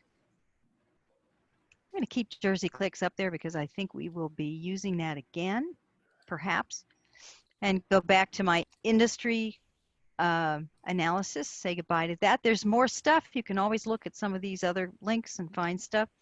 Oh, I can see something else I need to change. Okay. And go to the competitive landscape. Now, we've mentioned a couple of times something called county business patterns. And county business patterns can be very illuminating. It's also very frustrating to people because it doesn't name names. You know, it says you have 56 competitors and it doesn't tell you who they are. But there are some things in county business patterns very worthwhile. And it is, I am not actually certain whether county business patterns per se is being published anymore, but the data are being published. So let me just show briefly how to go in and get the equivalent of a county business pattern. Matter of fact, I can get the county business patterns for 2017. So I'm going to go to data.census.gov. Whoop, not that. We want to open it in a new tab so we can keep our stuff there. And this is one of the more frustrating parts of dealing with the federal government, I have to say. So what kinds of searches, you would be tempted to take everything you know and put it in there, and you would be wrong because you would get back nothing. Okay, so my approach to this government database, which is not user-friendly in my opinion, but that's just my opinion. In my opinion as well. Okay, in fact, it's kind of terrifying to go into this thing because you never know what's going to happen. But anyway, this is what we have now. So we have to learn to deal with it. Wow. So my approach is slow and cautious. Put in one piece of data, see what you get, see if you can limit the data and get to what you really, really want. So what is the advantage of something like this over a Barnes report? Barnes is looking at the global or the US, and some of these county business patterns allow you to get down to the county. So I'm going to start by putting in a NAICS code that we found earlier. 515. Okay, I think that was the juice bars. And we're going to do that search. Just do the search. Oh, because I put it in wrong. Sorry. 722. No, now it's trying to turn it into a zip code. No. 722-515 NAICS. All right, let's try that. Okay, so here we are. And there's the 2017 county business patterns. There may indeed be some other material from 2018. Oh, here's one, the non-employer statistics. Okay, so let me talk to you about county business patterns for a minute. There are two classifications of businesses that the government gets data for. And one is businesses that have employees, so they have a payroll, and those businesses end up in county business patterns. And then there's another class, which is paid employees, paid employees, paid employees. They're called non-employer statistics. And those are solo entrepreneurs. Those are people who have a one-person business.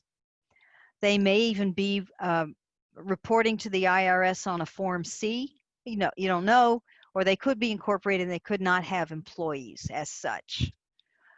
So we're going to look at the county business patterns, but please remember that if you're in a business where there are a lot of solo entrepreneurs, some of your competitors could be non-employer organizations. So let's take a look first of all at the county business patterns here for 2017. And you can see they're going to give you everybody. They're going to give you the United States. So we're going to do this. We're going to go to the advanced search. And now we're going to narrow down to Essex County. So we use geography. We used county. You can see you could use region. You could use state. You could get down to a census tract, which is just a little piece of a city sometimes. Or if it's a small city, it might be the whole city. Block groups, block way down, and then maybe some stuff with zip code. But I have found that since going to this search engine, the zip code stuff is very weird. The business stuff for zip codes just doesn't seem to be reachable. I don't know why. Okay, so I'm going for county, and I want New Jersey. And you can take all counties in New Jersey. If you're doing research, I'm doing Essex County. Okay, so what have I done? I've said I want geography, I want county, I want New Jersey County, and I want Essex County. So let's do the search. And what it's going to do now is you can get here's a whole county profile you could look at, which is great. I don't encourage you to go to the public use microdata unless you're really used to working with data, but you could. Sorry, can you just repeat one more time how you did that in geography? You said you did geography and then you did. Sure. Let's go to the advanced search and I'll show you. In fact, it's all still there. Geography, county, and then New Jersey, and then within New Jersey, I picked the county, Essex County. Okay, and then I have to move everybody aside. I hit the search button. Awesome, appreciate that. Okay, sure, and they've already improved it because originally when you got to the end, there was no search button and you had to figure out how to close it. It was just bizarre. You know, this is always the way with new databases. Okay, so let me hit my search button again. And let's go to the 2017. Now, what do we have? We have by legal form of organization and employment size class. And what I'm really interested in is, excuse me, of the people in the sort of juice bar or snack bar business in my county, how many employees do they have? How big are they? And what do the payrolls look like? So let's pick this one. And now you can see, instead of looking at the whole country, you are looking at Essex County. Instead of looking at all the NAICS codes, you're looking at the one you want. They tell you what it is, the meaning of the NAICS code. And then on this one, what you really want to know, you have to move it a little bit. Okay, so you just take the line, you move it off, and here you are. So what we would like to know is, how many establishments are there? Well, in Essex County, there are 179 of them. And 87 of those have less than 5 employees. They're small.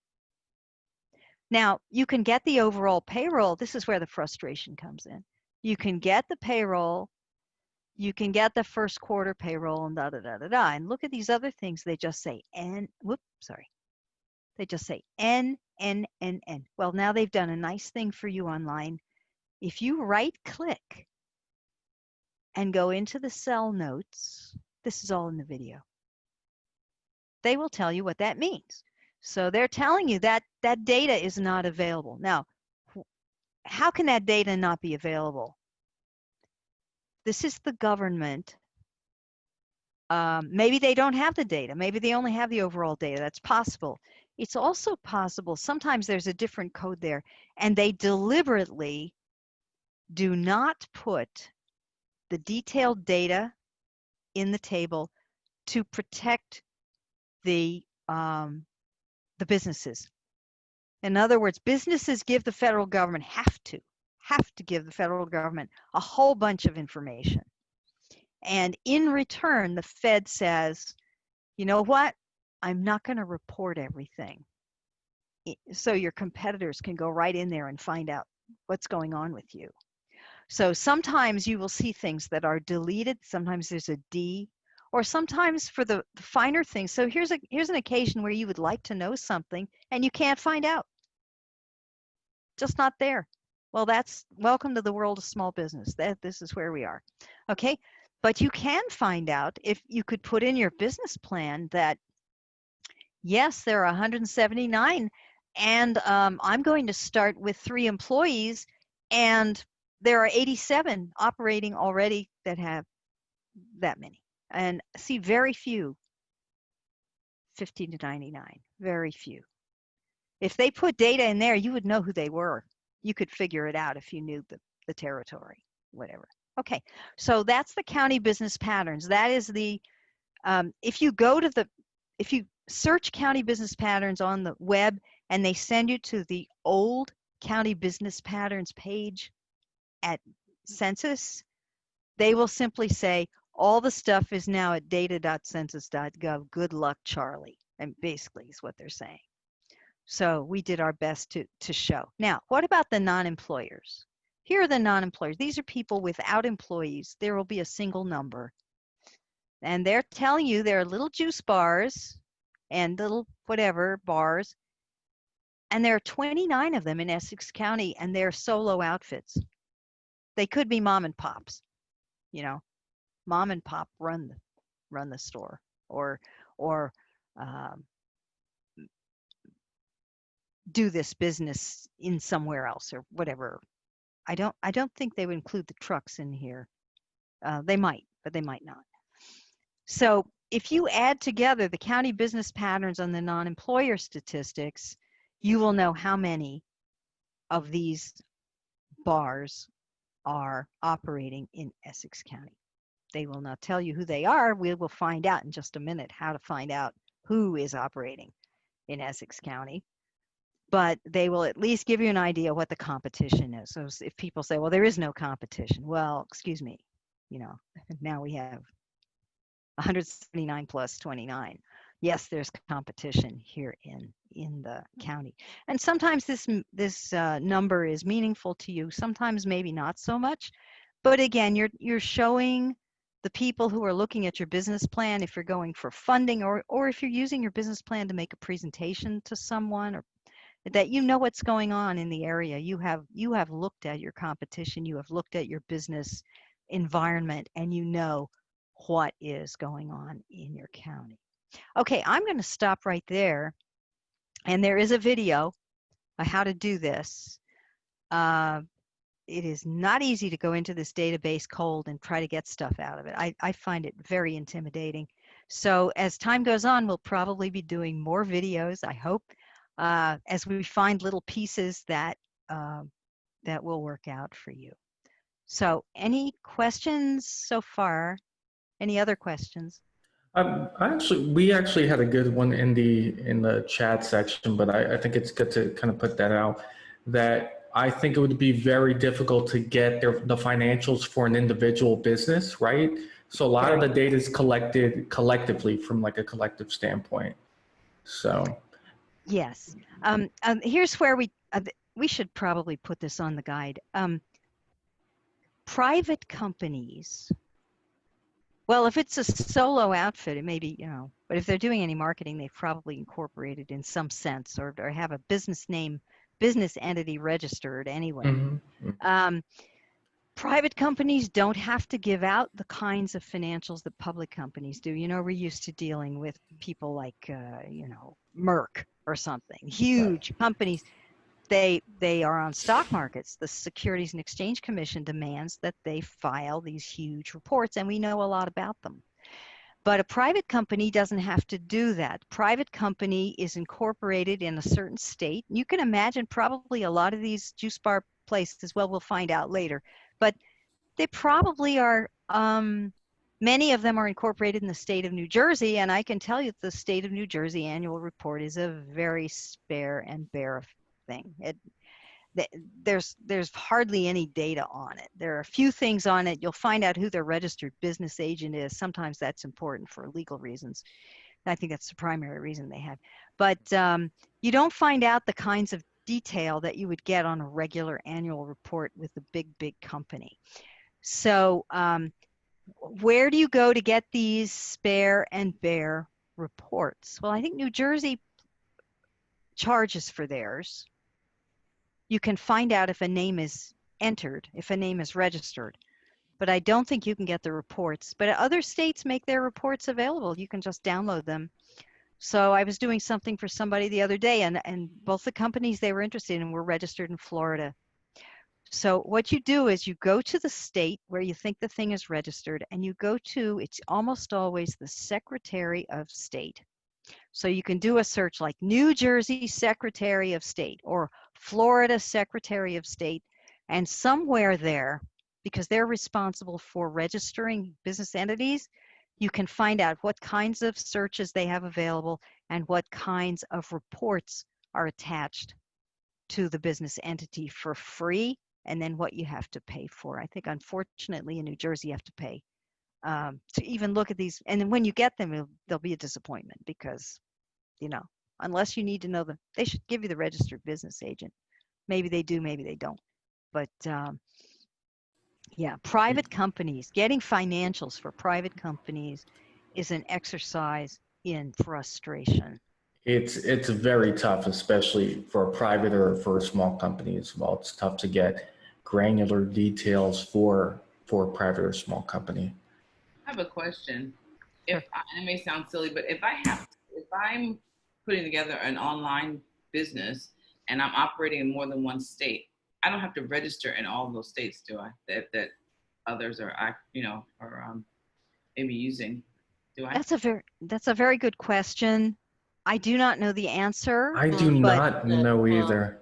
No, but if it's online and you're registered in the state of New Jersey, I would inquire about that. I would look into that. Mm-hmm. Roberta, the answer to that is no. You do not have to register in the other state. You can operate. So you just register in the state in which you're going to pay your taxes to, which is New Jersey, but you're free to operate in other states. Okay. Good. Thank you so much. And thanks, Priscilla. Is that for only online businesses, or is that for if you had multiple businesses at a certain state? Like if there was a business operating in Pennsylvania and New Jersey, but the LLC was in New Jersey, would they be okay to not have a LLC in Pennsylvania as well? If you are physically operating in another state, that is, you have locations, you have employees, at that point, you would have to register. You will have to have a certificate of good standing from New Jersey and then register in that state and then be responsible for paying the payroll taxes, the sales taxes, everything for that state.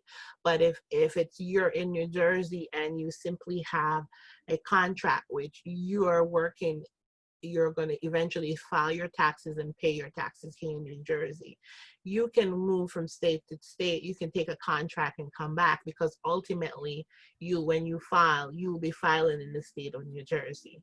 Now, if you have an online store and that state says that you need to collect sales tax because probably, especially when it comes to like if you're in Amazon businesses where you're selling online and maybe your product is housed and distributed out of that state, you may at that point have to register in that in that state as a foreign company, and then again pay the taxes. But if it's just like if it's a consultant business or regular business, but you're based in New Jersey, but you're just doing business across the United States, you don't have to register in each state.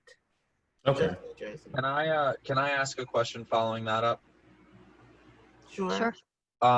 So for me, what is the protocol with that? Because I was wondering, I was curious about the same exact thing. I mean, my product, I am this, like, it's a service. So I have clients that are based out of Manhattan. I work with them all virtually at this point. So is it the same setup? Yes, your operations and your operation, your especially in your case, you're a solopreneur, so it's just yourself too. If your staff is here, everything is based in New Jersey. You can have clients all over the United States. You're not necessarily paying tax to that state. Okay. All right, cool. Thank you. Just pay your taxes to New Jersey. Yeah. Yeah. Some of the highest taxes. They yeah. want them. Yeah. When you start taking advantage of the services, you're physically located in that state. If you have someone, you're employing people from that state, at that point, you may be required to register like a nexus or something in that state, and then they'll tell you what taxes you have to pay. But cool. If it's just you're based in New Jersey, you're hiring here, your operations is here, you're physically located here, there's no need to register in other states. Awesome, thank you. We're gonna keep Uncle Sam away from me. Oh no, Uncle Sam wants the taxes too. Yeah. So Yeah. I don't want him looking for me. yeah, right. No, the state wants those sales taxes. I mean, that's especially right now, right? Business is in trouble. State's down on their taxes. They want to make sure you pay them. Right. So you can pay online for your convenience. Lucky us. Yeah. Okay. Then I think, and Priscilla, thank you for all that clarification. I really that was great. so glad to have you with us for this. Poor Priscilla has to sit through. Oh, I feel so sorry for you. You know, I have to sit through this. I'm back and forth. I'm back and forth. So I'm listening, but working still. But anyway, I'm ready to move on then we're ready to move on to Ref USA. I'm going to give up my screen. You know, I hate to do that. And Jonathan, take it away. We're going to talk about Ref USA and all the crowd pleaser databases that people adore. This is it. Yes. All right. So the next resource that we're going to show is the Reference USA. And what we're going to look at is we're going to identify key competitors within your business. So if I click on the competitive landscape tab right here, right, we're going to scroll down and we're going to click on here. And I hate to emphasize and to shout out the NJ State Library, but Reference USA is such a great database where the state of New Jersey, you guys have access to these databases that a lot of other states, and I've worked in several different states, don't have access to. There's a lot of academic institutions that actually don't have Reference USA, and it's an incredible resource that you guys have access to directly from your public library. So my recommendation is take advantage of these resources that you guys have access to. So I'm going to click on the Reference USA right here, and I'm going to click on US businesses. Well, let me take a step back because I think Reference USA has so many different things that you can choose from, right? So Reference USA, you can consider this like a giant directory of information. They have information on businesses, where they are. They actually have some type of financials, but I say take that with a grain of salt because a lot of the small companies and private businesses don't have to disclose their financials. So I think for the most part, and to my understanding, that a lot of the data that you see based on financials, and I'll show it to you, is based on estimates, but I'm not 100% sure. So once again, take that with a grain of salt. You can see that there's a variety of different sections here. So you can see U.S. businesses. So we can see, that's what we're gonna search. Historical businesses, right? U.S. jobs and internships. I'm sorry, Jonathan. No problem. What was the page before this? No problem. So back at the research guide, what we're gonna do is click on competitive landscape on this tab. From here, what we're gonna do is scroll down. Right below Jersey clicks, we're gonna click on Reference USA. And then from there, we're gonna scroll down here.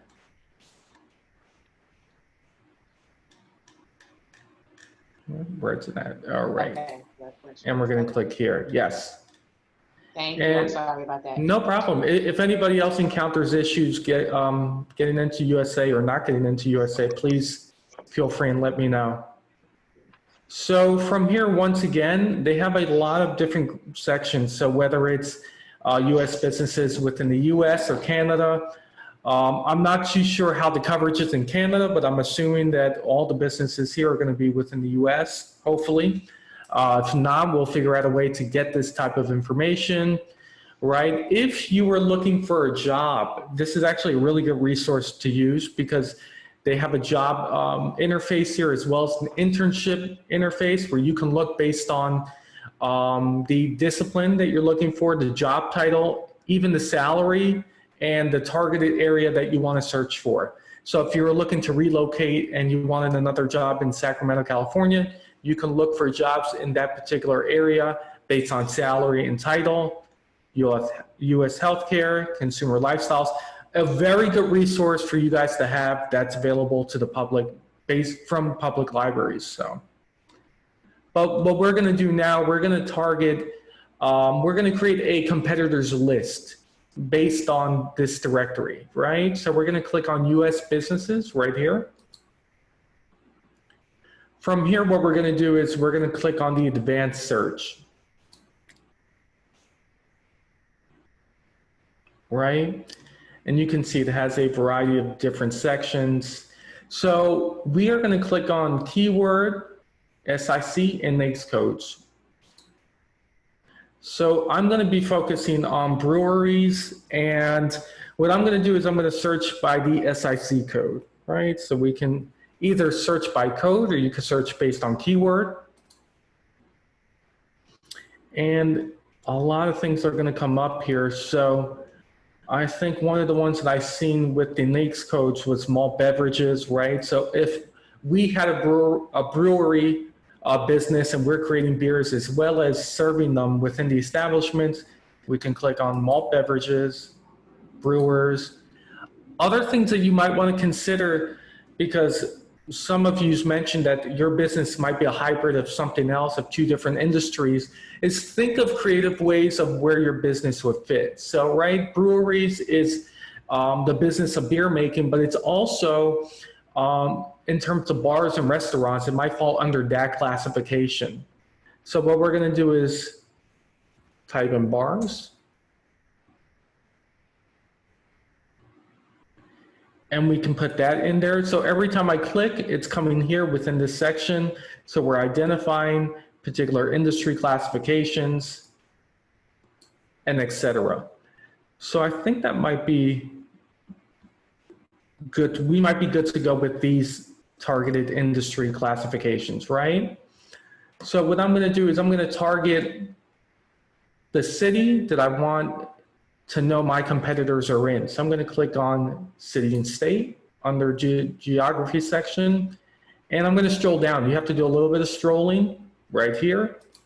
So we targeted our industry. Now what we want to do is target the city that we're going to establish our business in and look for competitors. So I'm going to look right in our town of Newark, New Jersey, right? So here's the thing, there's a lot of pros and cons to this. I would recommend targeting the city that you want to see your competitors in, because if you decide to, let's say for an example, I wanted to target all the breweries within the state of New Jersey, and you just type in New Jersey, you're going to get so many businesses. You're going to get you don't want to be overwhelmed by the entire list, where it discourages you to the point where you're like, well, there's so many, there's so many establishments that I want to do. I don't think I'll do it. So you want to make sure that you're targeting the city that you want to establish your business in. Maybe you want to look at other areas around there. So somewhere like Harrison as well. You can do it like that. So I put Newark, New York. I don't know how that happened. So let me just switch that. I have a question. Yes. If you don't mind. So a part of my clientele would be suppliers who, let's say, ship products to the Caribbean, right? Yes. Is there any way to be able to gather that type of information from this site? That's a good question. Well, in terms of suppliers, are they established in New Jersey? Do you know? Some of them may be established in New Jersey, but actually what I want to do is a state-by-state search Okay. for key areas. So just not to get Sure, too sure. much into it, but let's say in the Caribbean diaspora tends to settle in certain states or are more prevalent in certain states, and I am targeting that particular demographic of persons who may be interested in some sort of, let's say, construction related, um, uh, some sort of construction related investment or something like that in the Caribbean. But I'm also interested in suppliers because the Caribbean sources a significant amount of suppliers from a lot of manufactured products and suppliers from the United States. And I'm kind of trying to see like where those people are. They're in somewhere in New Jersey, somewhere in New York, somewhere in Miami. Is there any way for me to do that type of search? That's an excellent question. I think there's a lot to unfold there, but I think the best way you might want to do that is, and Bobby, if you have anything to chime in, feel free to, but is to identify the industry classification that it's in. So whether it's suppliers or whether it's a particular targeted supplier, whether they're supplying something that's a niche or whatever the case is, we can identify that with the NAICS or NIC codes. You can put it in here. We can target it based on that. And if you're looking for like a targeted state, that's where I think you might want to do the big search and just see where it comes up, because you might get hundreds of results or you might get 10 results, right? Based on the supplier and what they're supplying. So I think for that particular example, that's what you might want to do is identify the classification that those suppliers in. So because construction suppliers can range from lumber to supply from steel, et cetera, whatever the case is. So identify the classification that it's in. Right? You could do a simple Google search and then we could put it here. You can click on the targeted industry, and from there we can just do a general search. So if you just wanted to search New Jersey, you can search it, and I'm going to show you how to search from here. But if you wanted to identify based on the United States, I would say leave it blank. So you can leave this blank and then update results to see. Once again, you might get many results or you might get 4 to 5 results depending on what you're looking at. So you might want to start broad and then narrow it down.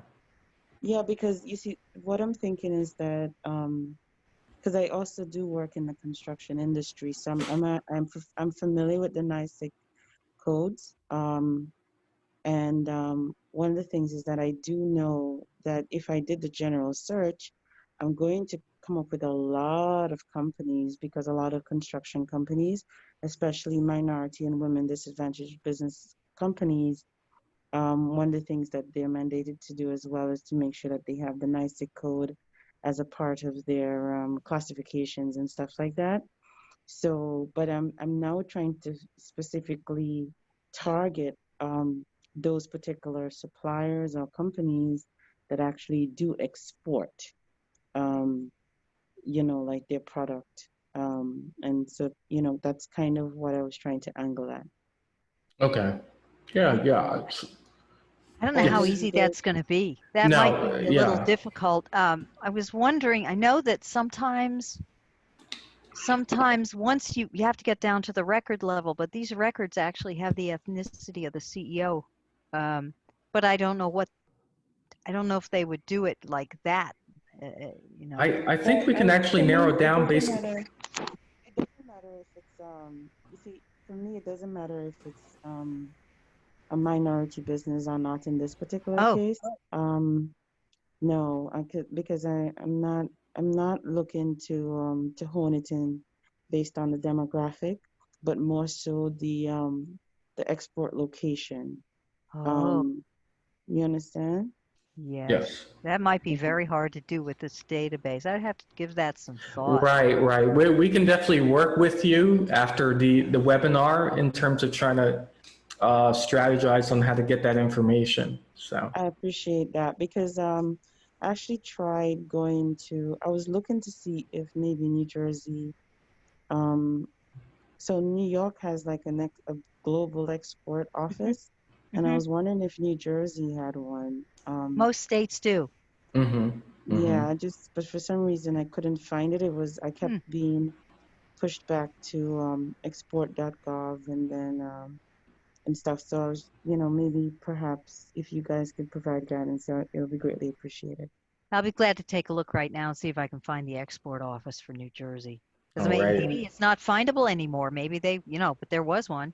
Mm-hmm. Okay. Thank you, Bobby. I appreciate that. Sure. Great question. That's a great question. And the interesting thing about Reference USA is they keep adding different components and different tools, and you can see right here under the executive section that they have the executive titles, but they also have it based on gender. So if you were looking for executives who are women or ethnicities, and you can narrow it down based on that too. So very good resource to use.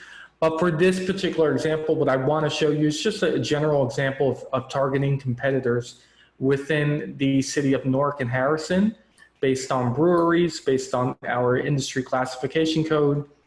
And now that we've targeted what we wanted, we put the cities of our preference. Let's start with just one city. Well, you know what? Let's keep it to two, because I think if we were to do a brewery and it was going to be something that's outside, it may attract people from other cities. So we can look at the competitive landscape from two neighboring cities. So what I'm going to do from here, now that we've identified those particular things, I'm going to click on update. You just move this here. So update count, you can see that there's a total of 56 different businesses. I'm going to click on view results. And here we go. The good thing about this resource is it's pulling pretty much everything. So you're going to see big businesses that fall under this classification, right? You can use a heat map. So if you are doing a particular presentation on some of the businesses that are your so-called competitors, right? We can just click on heat map, and it's showing you based on location, right? It is showing based on sales volume. So if you wanted to see the sales volume, and sometimes it works, sometimes it doesn't. So I'm not sure if it's showing. No, it's not showing. It's okay. Sometimes Reference USA gets a little wonky. Sometimes it works great and sometimes it doesn't. So, but these are some of like the visualization features that you can use. I'm going to go back here and I'm going to look at our 56 results, right? So I'm going to click right here on this top box, this blue box. And what you're going to have to do is, if you want the complete results, you're going to have to go page by page. And what we're going to do is we're going to click on download. So step one, we're going to keep as is because it's kind of the most popular format for this. And what we want to do is click on detailed. We want to include all the data that's based off of these businesses, and we're going to click on download records.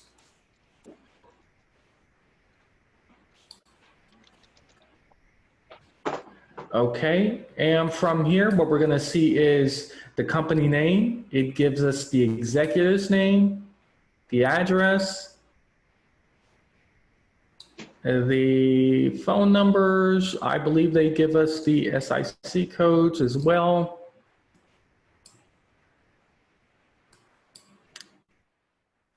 Go here. It also gives us the number of establishments. So I might have to stroll back over there. Here we go. So location, employee size, right?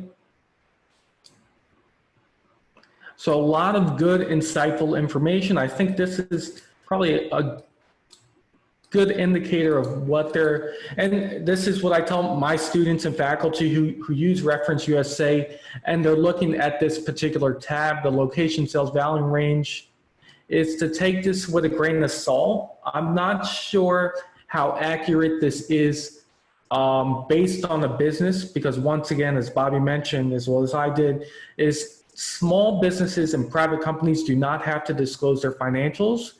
So they're not giving an accurate, they're not giving a concrete financial statement, but I think more or less this might be estimates of it, if that makes sense. Location sales volume actual as well. So this is actually, and once again, correct me if I'm wrong, Bobby, this might be as close as you're going to get in terms of getting their financials from an individual business, especially a small business. Yes, because what they do with this database is they use whatever data they can get, but they also make estimates. Mm-hmm. So you're not getting precise numbers, but you're getting the only numbers that you can get. Right. In some cases. And sometimes the expenditure estimates and things like that, at least they give you a ballpark, Right. but it's not exact. It's not exact. Yes. They even give you the square footage of the business, the credit scores, the business scores. So it's a very good resource to use, and do not get discouraged if you can't find their financials or concrete data pertaining to an individual business, because you work with the data you're given. And Reference USA is a very credible resource. And this is how you collect your competitor information based on a targeted area within the city.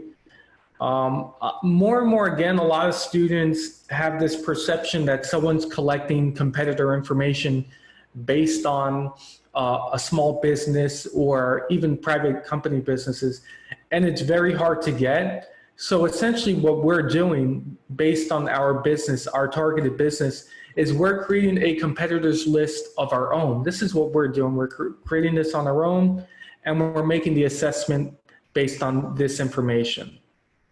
Does that make sense?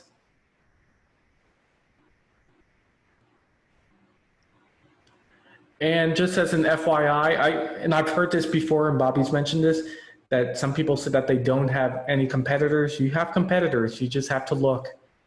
Everyone has competitors, unless it's a super niche business, but usually there's competitors. So, and the important thing is about this particular resource, and when you're putting this information in your business plan, it's showing that your research skills are very competent, and you're showing that you've done your due diligence in terms of getting this information. Any questions in regards to Reference USA? Just going to go back here. You can email the records to you if you want. So I'm just back at the download section. We can click on email records, put your email in, and then send it directly, and you should be okay. You should be good to go. Let me go back here. I think I'm missing one or two things. Bobby, do you know what the downloading limit is in terms of exporting it out? I forgot that. It keeps changing. I think if you go to the bottom of the page, it's in red, whatever the current one is. What does it say, 100? Yes. So 100 downloads. 100. Okay, yes, they trimmed it back. Yeah. Yeah. So that's not too bad. It's not bad. In the old days, it was like 50 or 25 or something. And then now they're more Yeah, I think Right, it right. got up to 150. They probably trimmed it back. Yeah. Oh, Bobby, thank you. I stepped away from my phone, but I see you sent the link for the export, so thank you. Yes, but you are right. There's very little information there. Right. I don't They know. keep telling you to go to the Fed, but at least there's a phone number. And so the state has consultants, ready to talk to you on the phone. I think that would be useful. All And right. then if So I'll that look doesn't into work, it. go to the federal export people and see if you can find information from them. I have no idea what state of funding they're in at the moment, Uh-huh. whether they're getting support from the government or whether the government is overlooking them. I really can't tell you. But use your New Jersey resources first, and that they are few. You are exactly right. I was so shocked when I got there, and they kept saying, "Oh, go to the federal government, go to the federal government." Well, yeah, Right. might be a good thing, might not be a good thing. We don't know right now. But I would call that phone number, see if you can get a live person during the emergency. Who knows if you can get a live person or not? But Right. I would Yeah. try to talk to a human being if you possibly can. Right. And then shift your focus to the Fed and talk to those export people and see if you can find a human being. And I it's not appreciate easy to you. do anymore. I'm so sorry. It's not easy to get a person. I appreciate Especially it. Thank government you so agency, much. yeah. Government agencies, they're under stress, and Yeah. I things are know. terrible. I'm aware But that a lot of people people are working from home if they're working. Yeah. So, Right. all right. So thank yeah, you very much. you're very welcome. And what I'm hoping is that number, since that number is for everything they do, not just the exports, I'm hoping they'll have people there. I hope so too. Yeah. So just two things I want to show you before we move on from Reference USA. And just to connect it to the worksheet that I've provided. So if I go down to the competitors list and I'm seeing it, are there more than 40 similar establishments in that area? Well, according to this, there was a total of 56 different establishments, right? But where did it go? Huh. I think you have to run it again. It Did looks you like have to run it again? Okay. It looks like it's stopped running. So Yeah. you update the count and then go for it. Yeah. So I'm going to eliminate this and update the count. So if we decided to go more granular and targeted, we can see that, I'm just going to take this out the way. It has 50 businesses within that area. So the majority of the breweries that came, or the restaurants who serve beer and that type of things, the majority of it comes from the city of Newark, obviously, because Harrison had some, but it shows 50. So it does have more than 40 establishments. So maybe that might revise your strategy for your business, but it's good to know, right? I'm not saying that you should keep this as a threshold for a business in terms of 40 establishments. That's a number that I just kind of targeted. So it's up to you to understand whether, just to emphasize on that when you're writing this section within your competitor's business report, what's the kind of criteria or the threshold that you have in terms of assessing your competitors, right? Is it the top 5 competitors? Is it top 10, top 15, based on what? So that's something that you want to keep an eye of, and the location sales volume range for 2 of the top companies. So that's something that I mentioned that they have, and those are estimates. So let me just scroll here, right? So some of these, so if you wanted to see what the two top companies are, but I think now I'm looking at it, it's much more broader than that, because I don't think you'll be competing more or less, or you don't want to show the comparison of what your small business is doing with a business that has 10 to 19 different locations. I don't think that's no longer a small business, depending on the criteria, but more or less your business will be compared to 1 to 4 businesses and things like that. So maybe that's not the best example of having the top 2 businesses there, but you have to look at it based on location and employee size and things like that. So I'm sorry, I was working on the question on the side. Did you show how to go up to a parent business and how to come back down? No, I did not. Let me see So if you view if the I can do results, that based on that. So let's see, update count, view results. okay, we got our 50 and there are the results. There are a few Yeah. corporate, yes. So right here, they're showing Applebee's. We can click on here. And it's showing that this is the parent company. And there are other businesses within so there's one in New Jersey. I thought there was a couple actually, so. And it's showing how many businesses they have. Obviously, this is going to be a hard company to compete with, but when I'm looking at breweries, I'm looking at craft beer. So craft beer is kind of like a targeted type of thing where you're making your own beer. So yeah, these are parent companies that have other locations. Once again, I don't think you'll be competing with these particular companies. I guess it depends. I keep saying that you're not going to compete, but when you're pulling a competitors list together, I'm not sure if you'll be putting these big companies within the competition list. And that's going to be totally up to you, but that's just an FYI. If I were starting a business, I would want to know if that Applebee's was right down the street for me. Exactly. Yeah. Yeah. And that would really make a big difference. If I opened an Applebee's shadow, on the one hand, you could say that's a problem. On the other hand, I've seen a town where there were 2 local coffee shops and Starbucks came in and wiped them out. Yeah. You know, I didn't think about that actually, but that's actually something like breweries or coffee spots. You have to be on the lookout for an Applebee's or for a Starbucks as well. Yeah. Chris, you have a question? Yeah. So I just to or what's the word I'm looking for? Confirm.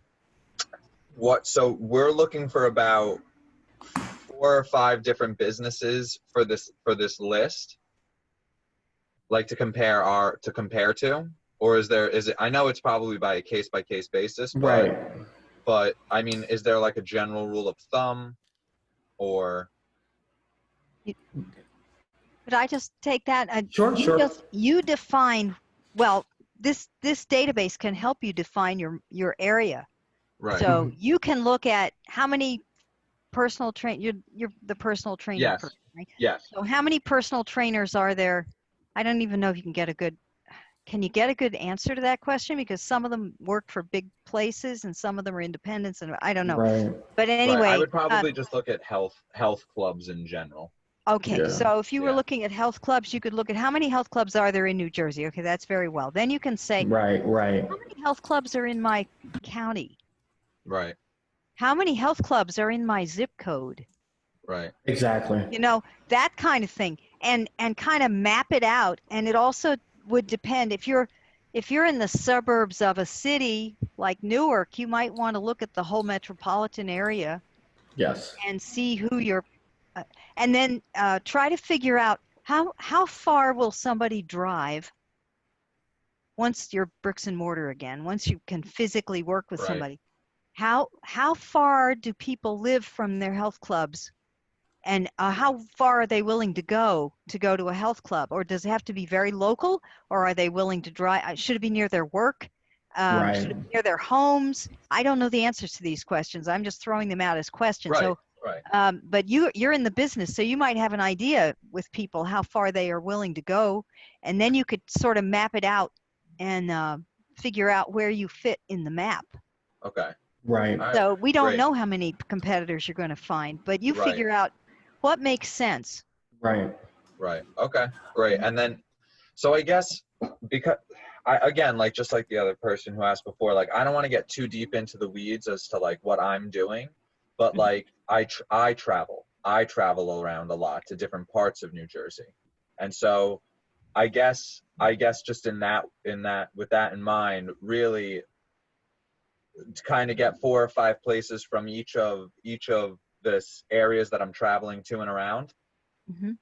Okay. All right. Yeah, you can do it like that. Yeah. The good thing about this, Chris, is you can be creative in terms of putting together a competitor's list. It's not like a straightforward thing. So you can target particular areas like at the top 5 or top 10, and then look at it based like on maybe where I that. want to expand and stuff Right, like that. right, Okay, right, cool. right. Got So yeah, feel free to get creative with that. Another point that you brought up that's important is looking at consumer trends and things like that. You want to understand where your consumers are going. So that's kind of like a two-part thing. But in terms of competitors and creating a competitors list, you could get creative with them. So Great. Thank you. no And problem. the other thing is, if you're starting during COVID-19 and you're doing your work remotely, I don't know how many of those other places are actually set up to come into people's homes remotely and coach them and train them. I don't know. Maybe everybody's doing it. Maybe not too many people are doing that. Right. I really couldn't say, but you would know better than I, but that's something else to consider. Mm-hmm. Okay. All right, Yeah, great. Any other questions regarding Reference USA? It's such a great resource. Once again, you can use this to pull competitors, create your own competitors list, but the benefits are far more. You know what you can also do that I didn't mention is you can look at the competitors here, but you can actually look at the square footage of their location. So if you are planning to open a location, you can see kind of the general size of the businesses, right? So if you weren't sure how big you wanted your business to be, whether it's going to be small or large, you could get an estimate of the square footage of these businesses. But it kind of looks general, right? So it's like 1 to 1499 square footage. This looks kind of general, so I'm not sure if it's once again, I think these are more estimates, but more or less to give you a sense of what the businesses are looking, or the size of the business within these areas. Yeah, this kind of looks like general criteria. I thought it would be much more targeted, but that's fine. So once again, there's a lot of good information here that you can pull in order to create a competitors list, or just to assess the companies out there. Any other questions in regards to Reference USA? Something that I didn't go over?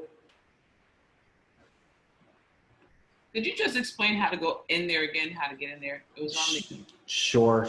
So I'm going to go back to I'll go straight from the research guide. So the link that was given to you, you're going to go to it. You're going to click on the competitive landscape. From here, we're going to scroll down to Reference USA.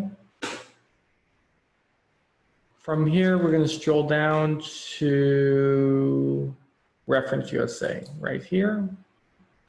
And here we are. And what you want to do is click on US businesses, advanced search.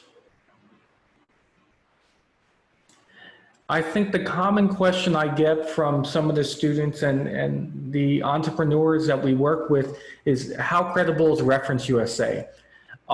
They actually have, I think their headquarters is in Nebraska, and how they verify the businesses, it's kind of like a hands-on approach where they're actually calling businesses to make sure that they're open in order to verify them. And they're always looking to see whether the businesses are open or closed. So it's really, really interesting how they get their information. It's more or less they're digging for that information. It's not like, to my understanding, right? I don't think it's like a robot or something that's just pulling information and putting it in here.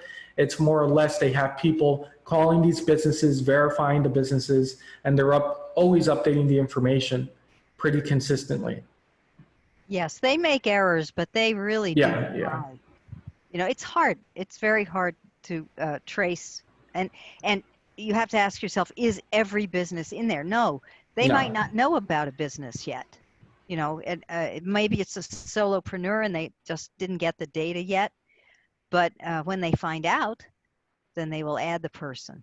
And when you have your business and you want to be discovered, of course, they'll be nosy and ask you a bunch of questions. That's the trade-off. But if you wanted to be discovered in this database, you could call them up and say, I'm here.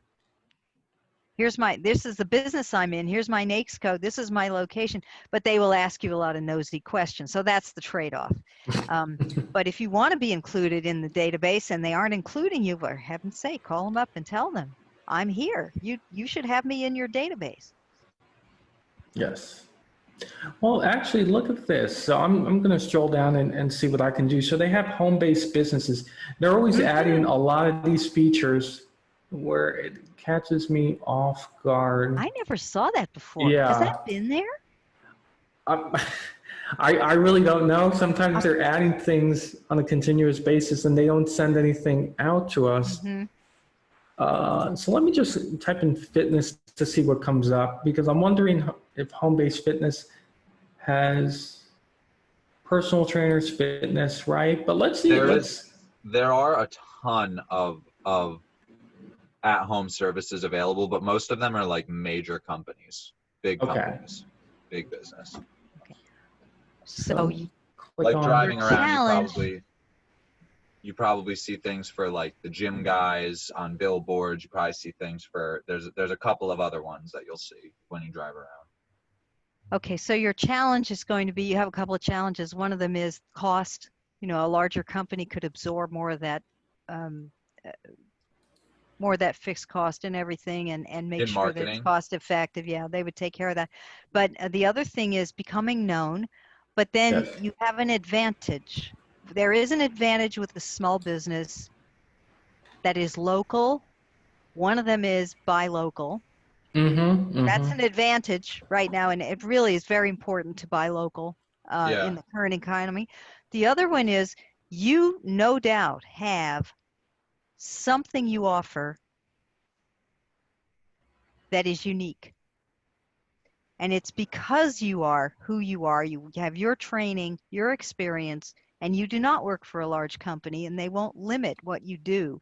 Right. So that's where you have to argue your competitive advantage. What competitive advantage do I have?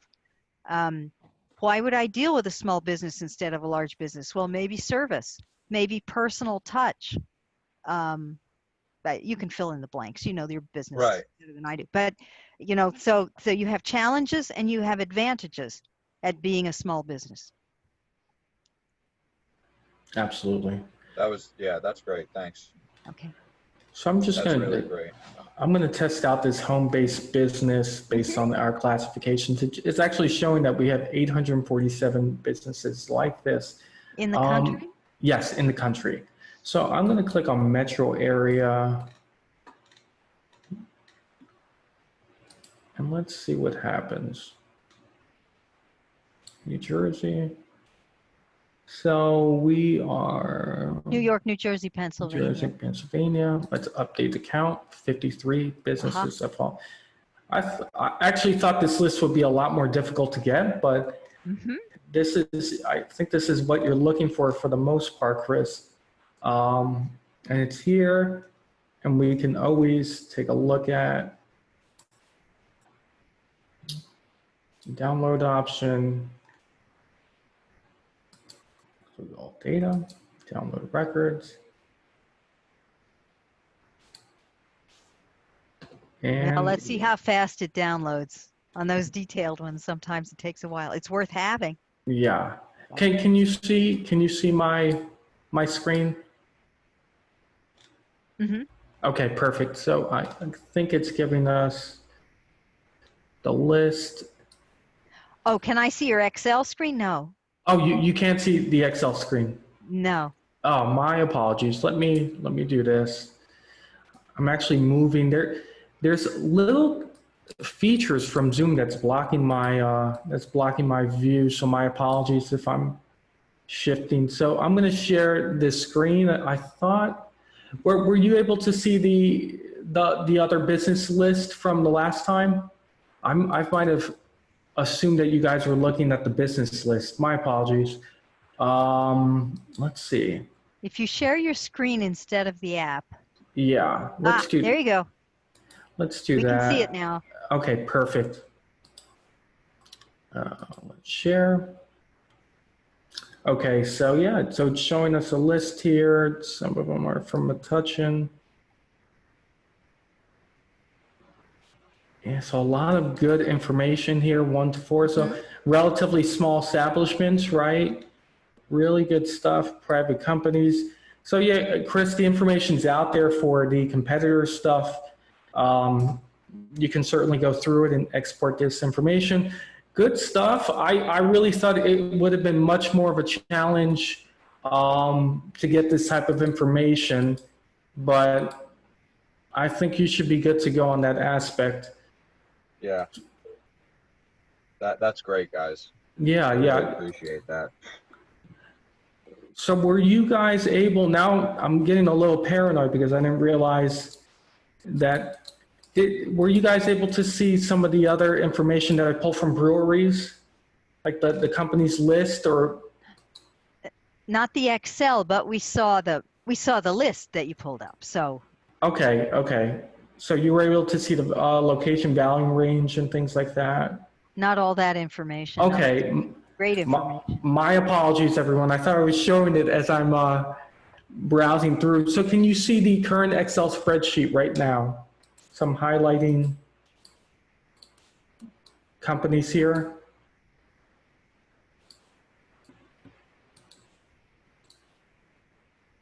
Yes, perfect. Yep, okay. Awesome. So once again, this was based on the search from the breweries from the city of Newark, like if we wanted to target it. Very similar to the search results that we saw for the personal training Excel spreadsheet, that it provides a lot of good insightful information. So if we scroll down here, it's going to provide us the NAICS codes as well as the SIC codes, right? It's going to show us the location and the employee size, but it's also going to give us the location sales volume and the range, right? So these are estimates. Once again, I don't think these are going to be exact figures. I mean, it says location sales volume actual. Please take that with a grain of salt because I'm not sure how accurate the information is based on a particular business, because once again, they do not have to disclose these financials. So for the most part, I believe a lot of these are estimates. And for an example of this, if these were the actual sales volumes, I'm not sure if 3 businesses would actually hit exactly 309,000 for a year. If that makes sense, right? I think the figures would all range and they would all vary. So yeah, you can use these based on estimates when you're looking at your competitors. And I'm going to scroll here. It's showing the locations. So whether it's a single location or not, or whether it's a branch. So a lot of good information here. Once again, I apologize because I thought I was showing this in the beginning and it wasn't showing it.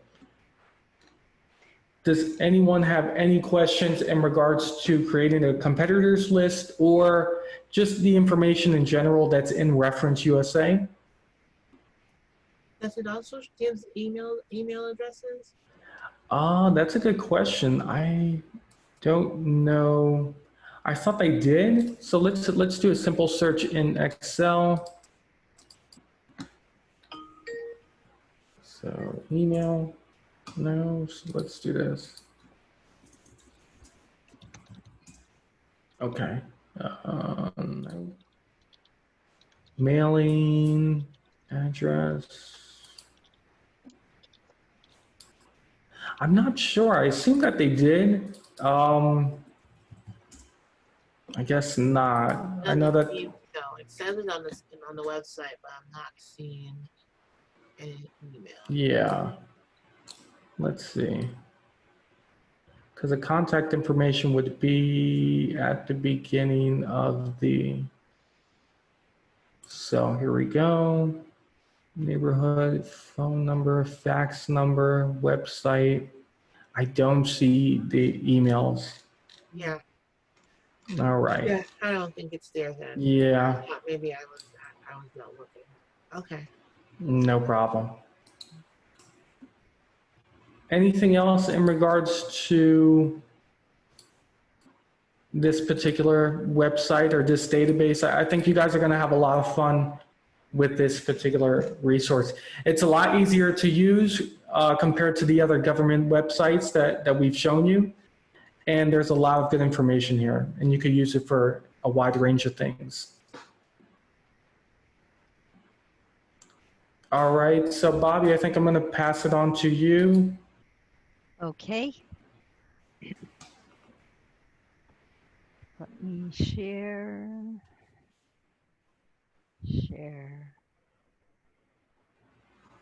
There we are at the Office of Export Promotion. Okay, so we're back at our guide, and I just want to talk about these directories.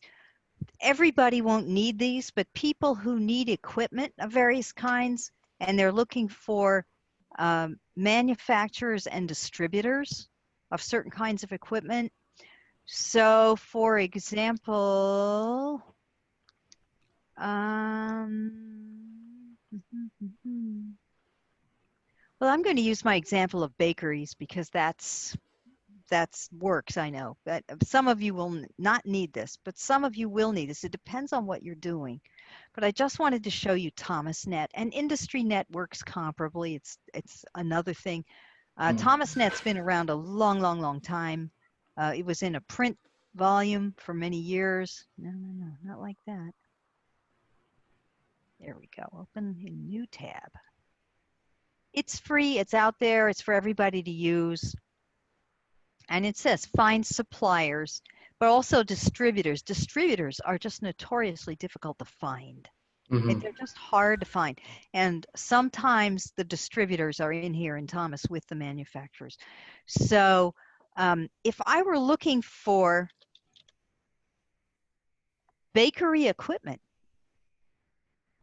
okay, I had a bakery and I need bakery equipment, or I have a restaurant, I need restaurant equipment, whatever. Here's the bakery equipment. And we have 222 suppliers. You could also say, I don't want to deal with anybody who's too far away because you have shipping, right? So you have issues. So if I said within 50 miles or within 25 miles or within 100 miles, whatever, there's going to be a ton of stuff within 50 miles because you're including the New York metropolitan area here. But let's say within 50 miles of 07102. Let's find out of those 220. Now, some of them might be in, St. Louis, Missouri, and they will ship. You don't know. But let's see.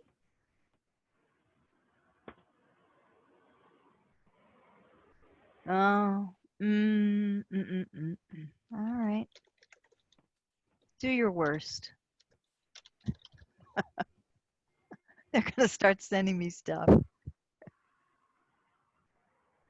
Oh, no. Oh, they didn't used to do this. You get the idea, right?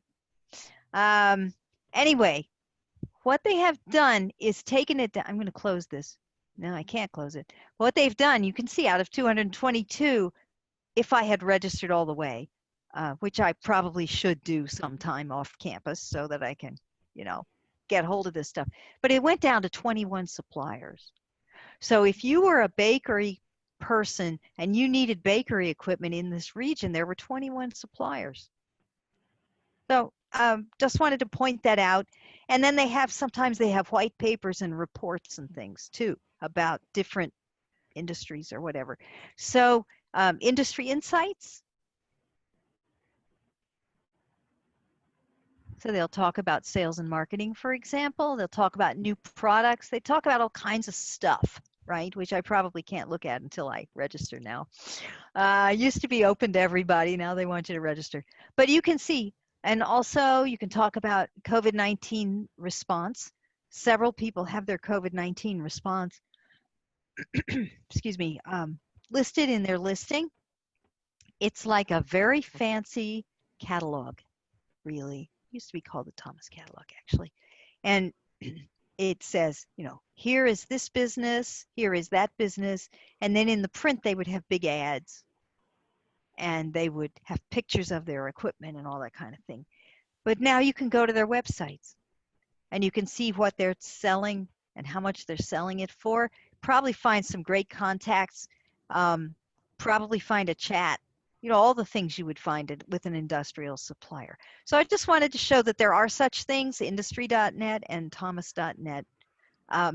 And those are ways that you can look for suppliers or competitors or potential partners, depending on what you're into. They are free. They're out there. Now we know we have to register in order to get to them, but that's fine. We have a few more minutes. I think I'm going to move ahead. Unless there are more questions about competition, I'm going to start with the market analysis stuff. And the first thing I want to show is quick facts from the census, because that kind of builds a bridge. There is some business information in there, but there's also some demographic information. So, and it's a quick way to get to things. So if we are leaving competitive for now, you'll probably want to return to Reference USA many times and do different kinds of searches in there. Oh, you want to know about licensure? I don't know if anybody here is in a licensed occupation or needs, well, daycare center. Yeah, you're going to need to know about your licensures. So this is the license verification system and the license information from the Division of Consumer Affairs in New Jersey. So if you haven't looked into your licensure stuff, you want to use that to look into it. Another one is chambers of commerce. It's very odd. There's a New Jersey Chamber of Commerce, and they're kind of off by themselves, and they don't refer to anybody else. But this is the directory for the local chambers of commerce. And we've had participants in the past who have talked about the pros and cons of joining their local chamber of commerce, and one person in particular was extremely enthusiastic about it. She said it gave her access to her mayor. It gave her access to all kinds of local assistants, people who knew things about the local business, and she was able actually to get funding from her town to do certain things. And the main thing was being tied in with the local, all the businesses that are around you. And that's what a Chamber of Commerce will do for you. So here's a directory. This is the updated. I know this works. At least 2 days ago it worked. And you can go to most of the chambers of commerce in the state of New Jersey. Okay, that being said, let's move to market analysis. We could talk about market. We could do the whole workshop just on market analysis. There is so much stuff. So we're going to start simple, and we're going to start basic, and we're going to go to quick facts. So let's hope the Fed is participating today and that their site is healthy.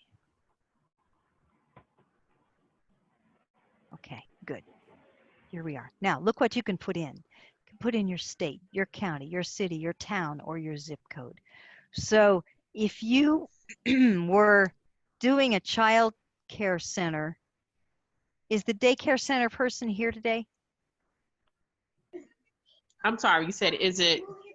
You're here, right? Are you the daycare center person? Yes, I'm here. Okay, so can you tell me what market area you would like to look at? Yes, in Newark, zip code 07112. Okay. In particular, the Weekway area. Okay, all right. So let's start with the zip code then. And we'll put in 07112. Is that right? Yes, that's correct. Okay. And then let's look at, are your kids under 5 years old? Yes, it'll go from 5 to 13. Okay, so you might be interested in these percentages. Now, this is just the overview, right? But let's say the thing you're most interested in is how many persons under 5 years are there? So I have to move the box over because I can't see the answer myself. Okay.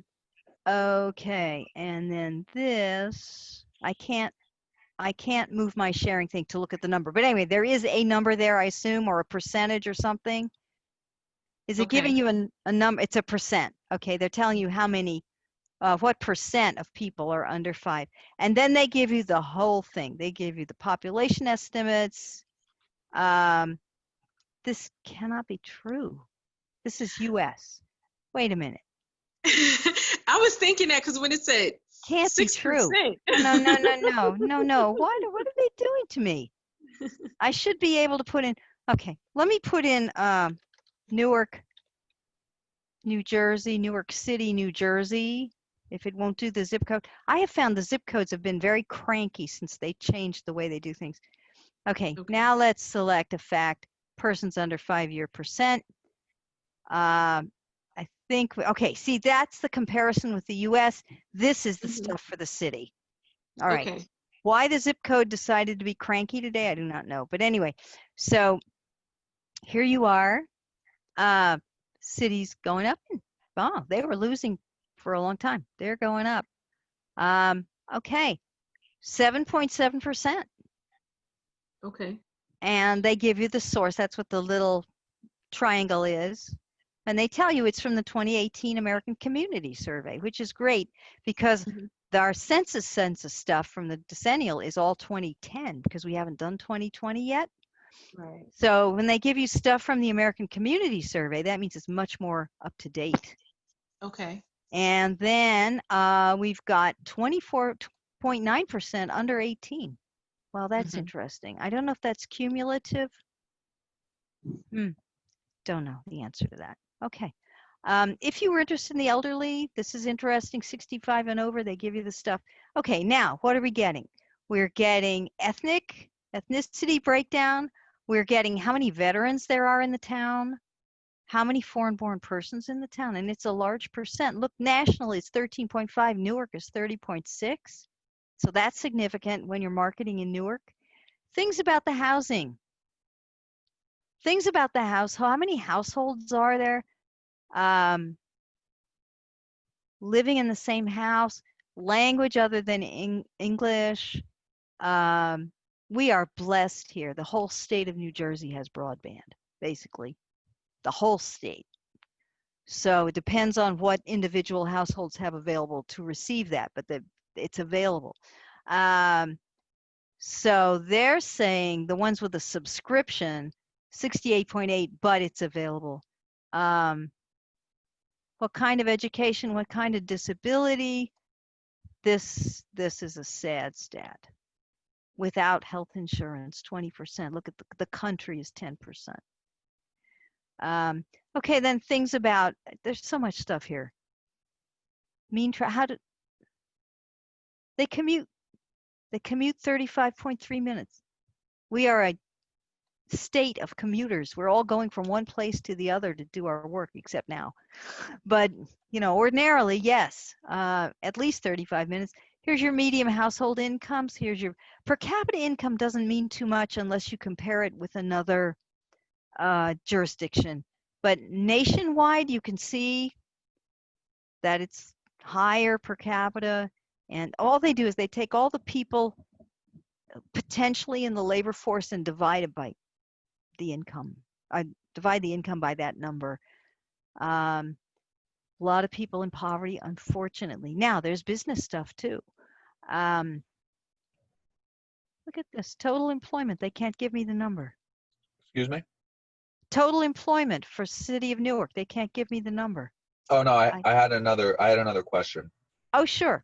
Go ahead. So I think that a lot of people in this course have service-based businesses that they're going to be operating.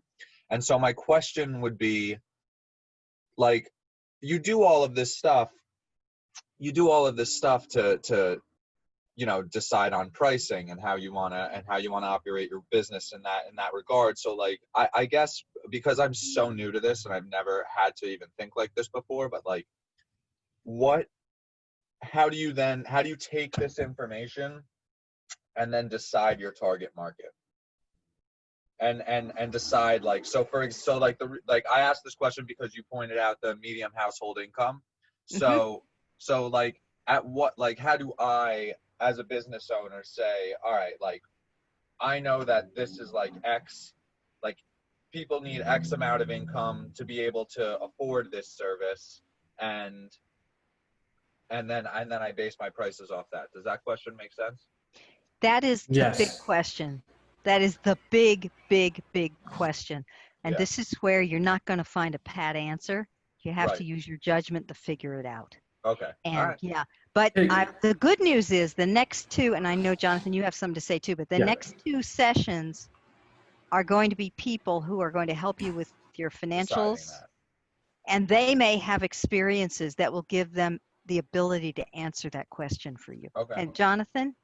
Yeah, so that's an excellent question, because I think you're going to have to look at this from multiple different areas. So you can look at, let's say for an example, we take your target market's going to be the city of Newark, for an example, right? And you can look at the age demographics, and it's showing that there's an increase based on age, which is from, let's say, 21 to 27 earn, the median household income is 120 and up. Let's say, right, we're aiming high. And you can look at that, and then you can look at the groups that, the age demographics who are either into fitness, right, and make that correlation with based on the age and I'm not sure, right, medium income, as well as this particular age demographic. Are people within the metropolitan area into fitness more than people within other, other areas of the state? Exactly. Or you may want to take another strategy, another approach in showing that this service that you provide is needed because, let's say, the obesity rate has increased over 5 years within this particular area, and you believe your product will benefit people within this area and target market. You can kind of pull this based on different areas. Okay. Does that make sense? Yeah, that definitely makes sense. Awesome. I will look more at the two documents that you sent, but is there stuff that will kind of lead me there on those documents, like that will lead me to looking into that kind of stuff? I think for some of it, and some of it, Just like the obesity rates and the fitness stuff, we might have to do a little more digging for that. Yeah, Okay. yeah. All right, But great. yeah, but that's more or less the research process. Is you're kind of you're cherry picking from this database, you're cherry picking from another database, and you're putting it all together. Gotcha. Perfect. Thank you. No problem. Hi, Stacy. I have a question. Sure. Does it show, or is there a way that we can find out how many persons work at night, how many persons work over the weekend? Because in my case, the child care center is for evening and overnight, and weekend child care. So it's the person that works that second, that third shift. It's the potential business owner who would love to, or someone who would love to go back to school but doesn't have adequate child care, in the evening. Yeah. So if there was, and also if there was a way that we can check or research like child abuse cases, because that's so. When Jonathan was talking earlier about making a correlation, the reason why I decided to start this business was we hear so many stories of, mom had to go to work, she left the child with new boyfriend. Mm-hmm. Mom did it because she had no other choice. However we feel about it, mom felt as if her back was against the wall and she didn't have another choice. So, if we can show, if I can show what the, child abuse rate, abuse rates are, things like that, then I can draw a correlation as to the need. People that work in the evening, then they already, chances are they have child care, right? But there may be some who would love to work in the evening but won't do it because they don't have child care. So those are all of the things that I'm trying to find. First of all, I think it's amazing that you have chosen that segment because there's a need there. I mean, everybody runs to pick their kids up by a certain time You know, they have to leave work and they have to run away because there's nothing after 5 o'clock or 3:50 or whenever they tell them to pick it up. Pick up the We're kids. all triple parked outside. Yes. Yes. Mhm.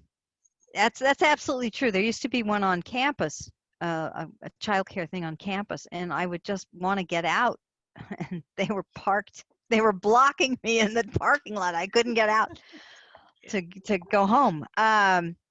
Okay, so that you've already done something revolutionary, actually. There is no official way that I know of to look that up quite that way, but think of your target markets, for example, healthcare workers. They do shift work all the time. I don't know how many manufacturing establishments in this area run 24 hours a day anymore, but that used to be routine in certain manufacturing areas. In fact, I used to work second trick in the summers at a manufacturing place. So, but I would say if you could start by targeting some of those places that you think you will find your customers. Could I also, I'm sorry, I don't mean to like, I hope that nobody feels like I'm stepping on toes. I just thought of an idea. Like also you could just look up where rates of like child domestic abuse or whatever, where rates like that are high, and then another way to attack it is to check like medium incomes in those areas. Okay. I don't know. I can offer you something else, Stacy. I work with the State's Child Protective Service Agency. What used to be DCPP now is what it is called, for about 14 years before I left. And they publish child welfare and child protective service stats online. So there's actually a federal monitor who looks at the State Child Protective Service Agency and has to monitor because of a lawsuit back in like 1990s. But if you go to the state's website, you'll see like a host of stats around child abuse and neglect cases. They break it down by demographics and things. So it's a whole kind of separate kind of search engine for that kind of information, and you'll probably be overwhelmed by the information that they list and that they have. And they even have links where if you have additional questions that you can reach out to them to gather research or information that may not be listed on the website. I could find a link try to find a link for you and send it. Otherwise, it would be like a Google search of DCF, the Department of Child and Families, and then go to, I believe it's their performance management accountability page. Okay. Thank you. Thank you for that. That's huge. Thank you. Great stuff. Yeah, I knew Good there were stuff, government data someplace, but I didn't know where they were. I mean, I'd have to go looking. And then I'm wondering also, this may not be anything you'd be interested in, but I'm thinking if you really wanted to target, let's say, moderate to lower income people and provide this service, I am wondering, right now it's so tough, but I'm wondering what the possibilities of becoming a nonprofit would be and getting grants to help you do this service that is so necessary that nobody else is doing, right? Nobody else is running in nights and weekends. I never heard of this. This is all new to me. Yeah, and it's a service need, because one of the other issues that the state has is that even as when I used to work there, we would sit up nights with kids waiting for placements for them. And if placements don't come in, we're sitting in an office with kids overnight. So we were always looking for respite places that were open overnight for us to take kids. So it's absolutely an area of need. Yeah. So you're thinking maybe a contract with the state? Absolutely. Now, would that be as a for-profit business or as a nonprofit business? For-profit, absolutely. absolutely for profit. They have those kind of contracts and work with those kind of providers all the time. And one of the things that they do not have enough of, and don't have really in some areas at all, is providers who work overnight. When kids are taken out of their homes in the evening and on weekends, there's nowhere for them to go. So you sit and you literally wait with a kid in the office, having them sleep in cubicles or on the floor and sleeping bags, waiting for placement for them. So that we were always looking for places for them to go. So it's absolutely a contract. A contract kind of, there's ways for you to get a contract and to be able to work with them around that. I'm pulling up the website now. I'm going to post it to the chat, but it's definitely a way for you to reach out and to look into that in terms of seeing how you could work with the state. Thank you. Oh, my thank gosh. you. Great stuff. I love the That collaboration. is fabulous. I would never realize that even happened. Oh, that is so great. But then maybe corporate is one way you want to go, but another way, if you contract with the state or with a city or something, and I know that Priscilla, are you still with us right now? Maybe she's not right now, but one of the things that the business counselors do at SBDC is they have experts in government contracting. Okay. So they can help you with that. They know, they've been through it, and they know what you need. And you would have a woman-owned business, right? Yeah. And you could go. You would have all kinds of that. That's fabulous. Yeah. Oh, Priscilla, Yeah. are you back with us? Yes. Yeah. We do have a consultant, Jenny Rock Bailey, that deals with getting you certified. Of course, you'll have to be WBE, SBE, or minority certifications. Those certainly help, but you probably will sign up for something called NJ Start, and that's like your foot into state contracting. But she'll be able to assist you with that. But you at least have to be registered and operating for you to go through these certifications and then get access to contracts such as what you guys were just talking about. That's really great. She can show you how to market to the state and municipalities and counties to show them, there's a need and you have the services. Okay. Thank you. Thank you. This is very encouraging. And I'm the Stacy, because I see my twin over there. Hi, twin.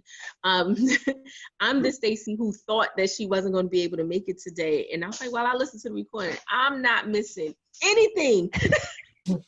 None of us are leaving money on the table. Right.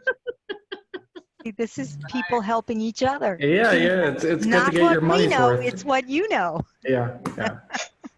This is helpful. Thank you. My wheels are spinning. Oh my gosh. You mentioned the name of a lady who you said that's going to help with government contracts, that she's somebody you will speak to later, or she's somewhere else? Yeah, she's not on this workshop. So we have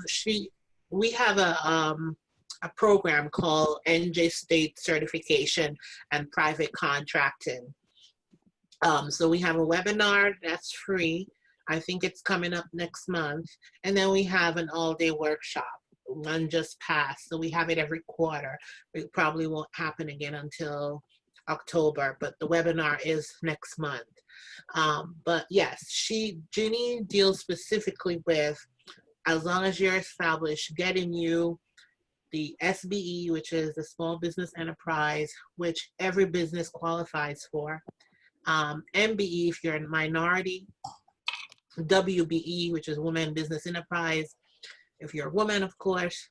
And then you have the veteran and the disadvantaged certifications, the DBE, and I think like Port Authority and some of those other companies, organization accept. But her job is to, one, get you certified. And luckily, if you're in Essex County, those certifications used to cost like $100 or more a year, and now the state has combined them all. So you can apply one time and get all the certifications that apply to you, the SBE, MBE, WBE, like in my case. I'm a business owner, so I will qualify as a SBE, a minority, and a woman. That's 3 certifications that I can apply for at one time and pay $100. And then Essex County has a program where once you receive any of those certifications, they actually reimburse you the $100 back after 6 weeks. Once you're in there now, you are qualified to bid or on state contracting. Jeannie also works with you to find, to suggest county procurement offices or website where you can then upload your capability statements and pretty much just introduce yourself to a lot of the departments or counties or organizations around the state, letting them know that this is a service you provide. And since you have the certification, it's like you've been vetted by the state to do business. So she can actually work with you. So the first step is to get a certification. Then after that, work with you in marketing yourself to see what opportunities might be available for you to provide your services or your products. Can I just comment here and say to my colleagues who are part of the program, I'm actually an MWDVE SDVOB liaison. I work with a prime contractor, but I've also worked with an MWB firm as well. And I just would like to add that the registration is one thing, but in as much as possible, when you're registering, make sure that for every area that you can possibly provide service, that you do list it so that when prime contractors do search for you, that you are locatable. And also the next thing I'd just like to add as a pointer is that don't feel that because you're registered on the directory means that that's where you need to stop. You need to become extremely aggressive and competitive about Marketing yourself. contract, just because there are quite a number of persons that are there. So you want to look for ways to distinguish yourself, and you also want to look for ways to partner with other MWBE firms, which may be complementary to the service that you're providing. It makes you more marketable to the prime, and also to, if there are opportunities to make your pricing competitive, that would really help, because from a prime contractor standpoint, I can tell you that one of the challenges that we've encountered, and me being a minority woman, but still the fact is one of the challenges that has been encountered is the disparities in cost. So sometimes you may find that this is a challenge that you may encounter, and you do want to make sure that you're price competitive as well in the market when compared not just to other MWBEs, but to non-MWBEs and other small businesses as well. And that's all I'll say at that. That's a really good point. Thank you for providing that insight. Yes, It's thank you great. for that. Absolutely. Okay, anything else at this point? We're going to get more into the data after lunch. And if we break for lunch now,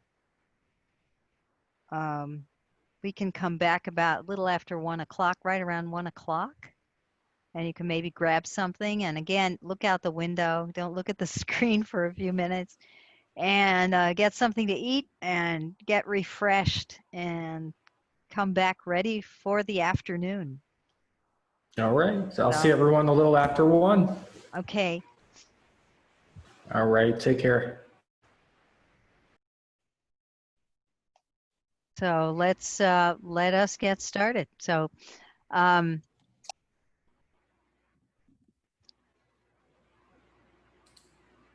let me go back. I'm going to share my screen and do a few stats, and then I'm going to give the floor to Jonathan to work on Policy Map. Policy Map is another crowd pleaser. Policy Map is actually, the open version is free. So when we get there, it's something that you can just go to. And I fixed the link. The link was bad. I'm sorry. It needed an S on it. And I got it fixed. So now you can get to Policy Map. But anyway, let me share my screen. And we're going to talk data again. So let me talk data. Okay, I want to make just a mention of the Census Business Builder. And this is always terrifying to go into. This is a government database. And it's, you know, sometimes the magic works and sometimes it doesn't. But I just want to show you that that tool is there. And it's only there for certain things. But let's go there. Census Business Builder. And there are several tools we're going to talk about or are on the guide if we don't get to talk about them. And that will give you sort of community profiles and stuff like that. So, you know, what type of business do you want to, you can also put in a NAICS code. So could I ask, someone was so gracious as to explain to me about the guitar thing. Guitar Man, are you here? The guitar subscription service? Hi, Roberta. Yes, I am. My name is Robert. How are you? Hi. Did you get a NAICS code for your business that fit? I did. Just give me 1 second. So we can try this. You never know with Business Census Builder that maybe it'll work, maybe it won't, but we will try it.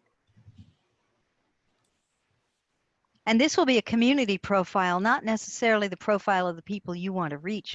So I would be interested to know things like how old are they and what income level do they have to be and things like that. Yeah. So the NAICS code I got was 451140. Okay, so let's try that. I don't know if it'll work, but let's try it. Sometimes things just bomb out in this, and if they do, I apologize in advance. But at least you can get the idea of how it works. Okay, sheet music stores. Okay, so here we are. So we told it what kind of business, no matching industries found. Wouldn't you know it? All right, let's save that. I got the number. Let's save that for further work. And right now, let's just say, let's see what we got. The embroidery business, that's going to be, would you consider that to be a personal service or a retail business? Wow, that depends. I think it could be both. I mean, either one, it right? depends. Yeah. Okay, so this is what we'll do. We'll hold this for another question, and let's look at retail. Although this may be biased toward bricks and mortar, you know. Anyway, just show you how the tool works. Okay, now, none of the above, right? But let's say you are doing either direct sales or you're doing online and mail order. Are you doing online and mail order? Probably in this environment, you will be doing that. So let's just say online and mail order. So there's the selected, so this is emphasizing not what business you're in, but the fact that you are an online business. And I think somebody asked about this earlier because online business was one piece that had to be put away. So it says number of establishments in the United States. Well, that means nothing because it could be any kind of online business. You know, they could be selling vitamins or something. Okay, now, if your location services are on, which mine never are on my devices, you could use Find My Location and they would do that automatically, but you could also put something in. So if I said Newark City, New Jersey is my location, which for an online business probably doesn't mean too much, but you know, okay. Now you have options. You can go to map or you can create a report. So if you say go to map, I'm going to have to open it and then go back, I think. So it's retrieving the map data, and it makes this nice map, and it gives you overviews. What is your median household income there? What is the rate of home ownership? What's the percent of high school degree or higher? Just selected data about your population in that area. And as I said, for an online business, maybe that's not too relevant, but you know, for bricks and mortar, definitely you would want to know all these things. And it sort of takes all that disparate data that's floating around and makes it into a concrete sort of map. And then you can take the map and you can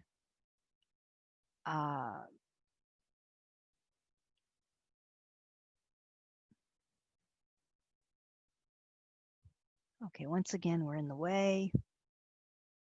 No, that's definitely Newark. There's Newark. Okay, so what you can do now is capture that. So this is government data. You're allowed to do this. You can use whatever they have. They will let you download the map data. What is this? Oh, you can change the transparency. That's interesting. And do all kinds of things. But you can also do what I call a fake, oh, you can zoom in. You can do what I call a fake print, which is useful in many situations where you do a control P to print, and then instead of printing, download it as a PDF file or something like that. Okay, so you can capture these things, and you can capture this looks like you can capture the data. So let's see what we want. Looks like they have an Excel. They're in their own way. Looks like there's an, okay, CSV, Excel, and something called a shapefile. I don't know what that is. Do you know what that is, Jonathan? Shapefile? Anyway. No, I don't. Okay, so you take it down as an Excel file, and I'm shaking in my shoes because I don't know if this is going to work or how well it's going to work. Or anyway, let's try it. This is the same website that you were talking about towards the beginning of class, the U.S. Census Bureau. This is from the Census Bureau, but this is a special one. This is called the Census Business Builder, and it's invented for small businesses, and it's intended to give you a profile of the place where you're operating. Okay, so we have to play these games, right? Move things over so we can see what we want. Okay, and then the FIPS number and the estimate there. So they're estimated numbers, and then whatever MOE means. You got me. I don't know. But anyway, there we are. So that's some of the data from the Census Business Builder, the map part. Now, that's all very well, but my favorite part, let's go back.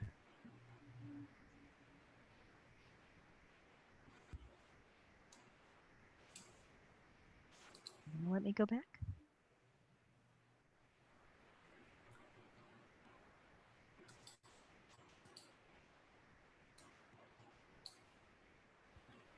Is the reports. Let's create the report. And this is where you have something you could print out and append to your. Okay, so here we are.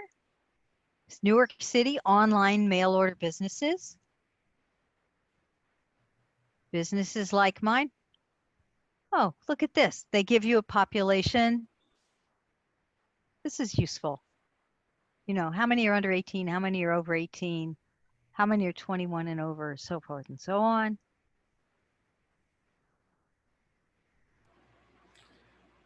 And then some things about ethnicity. And median household income, education, poverty, labor force, disabled, percent with health coverage, average time to work, which is an appalling 36.3 minutes.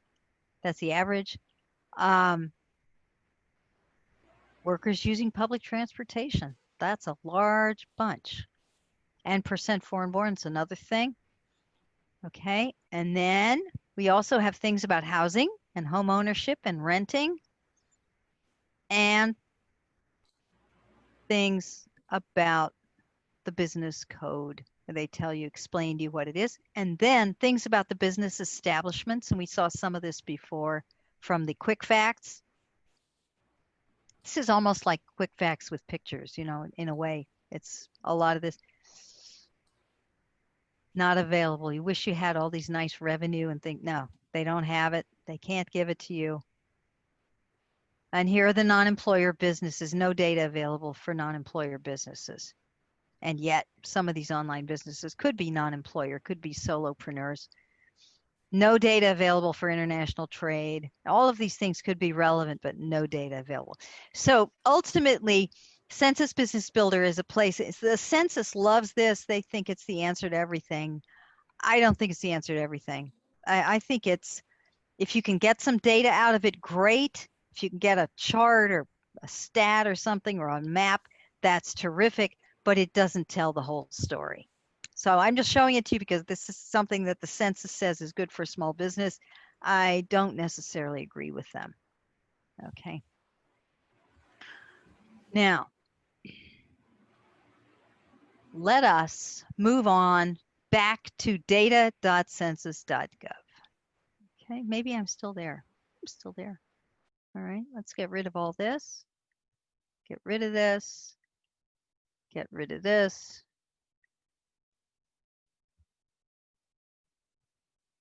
Get rid of everything.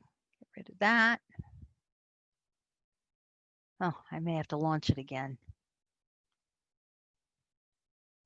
I may have to just close it and start again because it's being very weird. Okay. Let's talk about people. So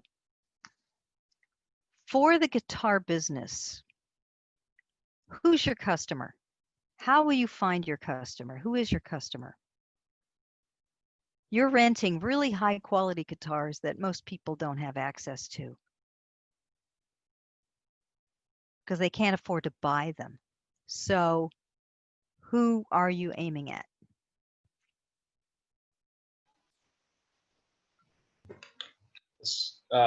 So the ideal is to find that 21 to 60 and beyond demographic that does have a disposable income and is in the marketplace for and appreciates a guitar that is anywhere from $1,500 to $4,500 and beyond in price, and then provide the guitar to them.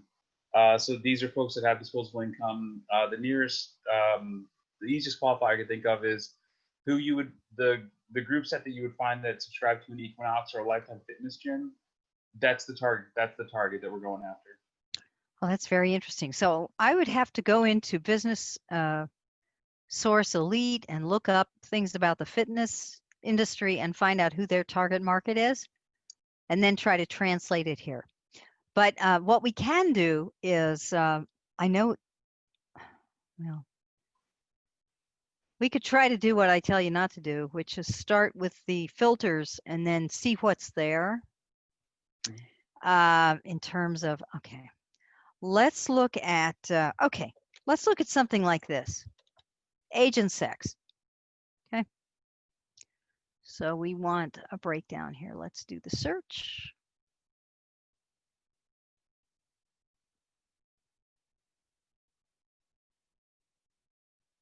Okay, it's American Community Survey, and it covers all these years.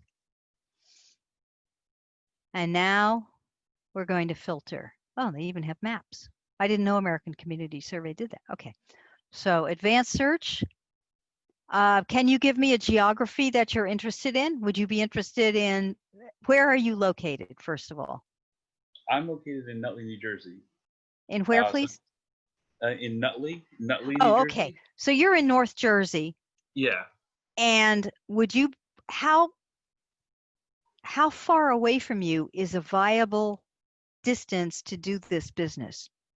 So ideally, we'd like to start with just the tri-state area, so just New York, New Jersey, Connecticut, working with local retailers that already have the existing infrastructure and know what their shipping costs are to work within that area, and they feel comfortable shipping to those states. So really, that's where I'd like to start, and then from there, push west. Okay, so let's start with the state of New Jersey. Is that okay?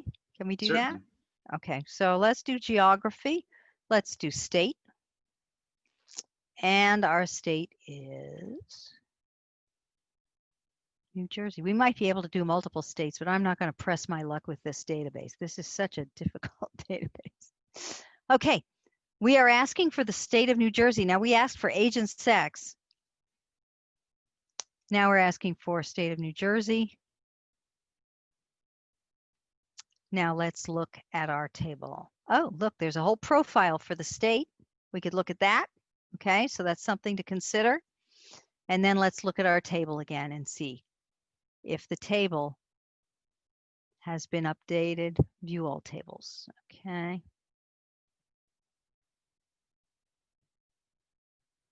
There's only one, but it's a pretty good one. American Community Survey. Okay, so here you have your breakdown. It is an estimate of numbers. It's from the American Community Survey in 2018. So it's pretty new stuff. The only thing that'll ace that is the 2020 census when they finally get all the reports out. And by the way, it takes a long time for them to issue all those reports after the decennial census. It takes them a while. So you are interested in, you had said 21 to, okay, 21 let's start. And beyond. Yeah, okay, so here's 21 to whatever, and then what you would have to do is add these up, and you would have everybody. Okay. Oh, here we go. 18 to 24, 15 to 44, 18 years and over, 21 years and over. That's what you want. 21 years and over. There's your number for the state. Okay, now, not everybody. Here's the problem, getting the crosstabs between, you can get age and sex and you can get median household income and things like that, but you can't get them crosstabbed necessarily in the way that you want them crosstabbed. We can deal with some of that in Policy Map by having layers, but it's hard. So first of all, you know that you have over 6 million people, but they are not your target market necessarily. It's possible that the income, median income would tell you more than age and sex does. But anyway, right. Okay. Median ADD, does gender have anything to do? Not necessarily, okay. Although kind of typically guitar tends to skew towards male, but yes. I would like to change that because there's a tremendous amount of very talented players out there, and we're open to anyone that wants to play guitar. It's really just about a passion for the instrument. Okay, fine. I don't see anything good here about gender at all, even though it says sex and age. It just says, okay, unless there are breakdowns farther over. Ah, yes, there we go. There we go. Now you have the male and female also. Okay, so I wasn't looking broadly enough. So there we go. So yes, you can get your male and female and your age groups from this table. So not too terrible, right? We got at least that much. Okay, let's go back now, and we still have our filter for New Jersey in place. Let's look for not per capita income, which, as I explained, is just a kind of arbitrary number, although you could look for that. But let's look for household. Okay. I don't know if this is going to work or not, but let's try it. Okay. Here's everybody's. This is all of the state. And now you can say the household income, we're probably looking for higher than a certain number or whatever you can pick a number, whatever it might be. Mm-hmm.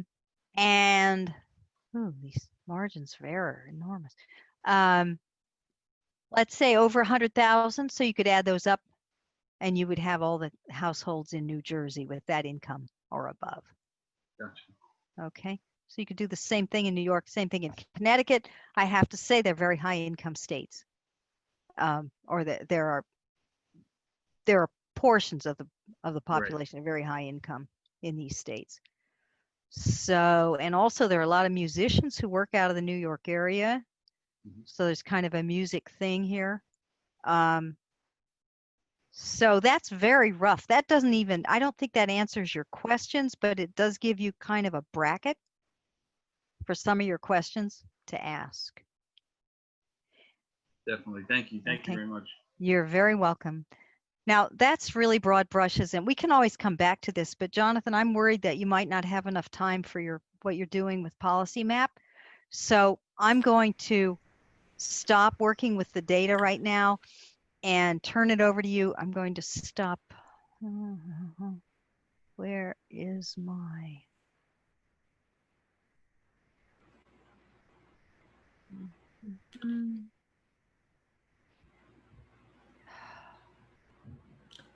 Let's see. Trying to get to my stuff, and I can't. The share screen. Yeah, I have to unshare my screen first. Okay, here we are. We're in the meeting. Yes, stop sharing. There we go. Okay, Perfect. Good. I let it go. There you go. All righty.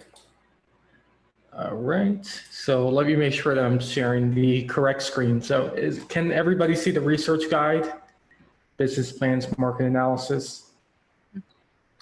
Okay. Is that a yes? I'm not seeing the chat box. That's why. Yeah, we can see it. Yes. Awesome. Yes, we can see business Okay, plans, people market can see analysis. it. Good. All right. So the database that we're going to look at is Policy Map.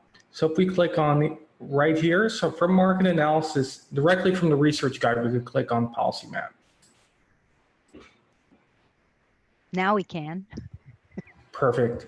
So policy. So I'm going to just mention some of the pros and cons with Policy Map because it's a great resource. However, there are some limitations to Policy Map, especially for the free version, as we found out half hour ago or 25 minutes ago, where there's restrictions on downloading the data. For whatever reason, it's not letting people who don't have access to it download some of the data. And what I mean by that is exporting the raw data to an Excel spreadsheet. And there's other limitations as well.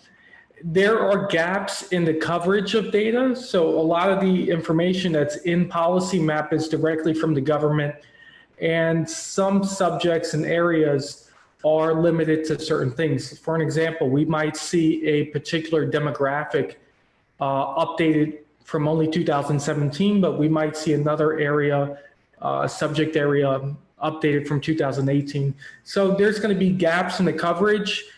You work with the data you're given, so it's not your fault if you're not finding the most recent date.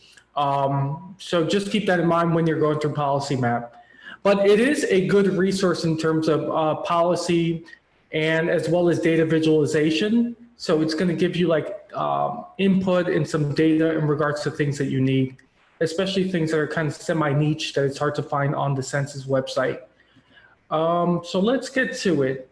So there's a couple ways of searching this particular website.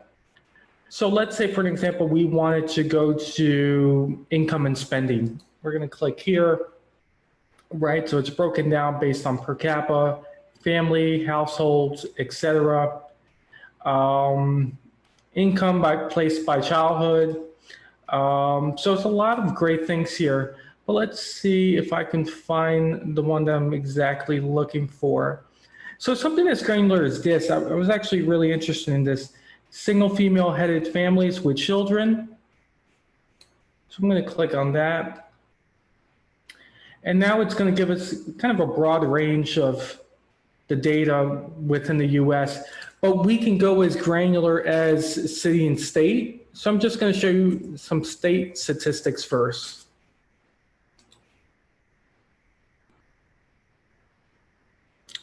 And I think it's updated. So we can go here. So this is based on state. We can show based on zip code and city, right? So I'm going to just stroll out just to show you from a broader perspective of where the data is coming from.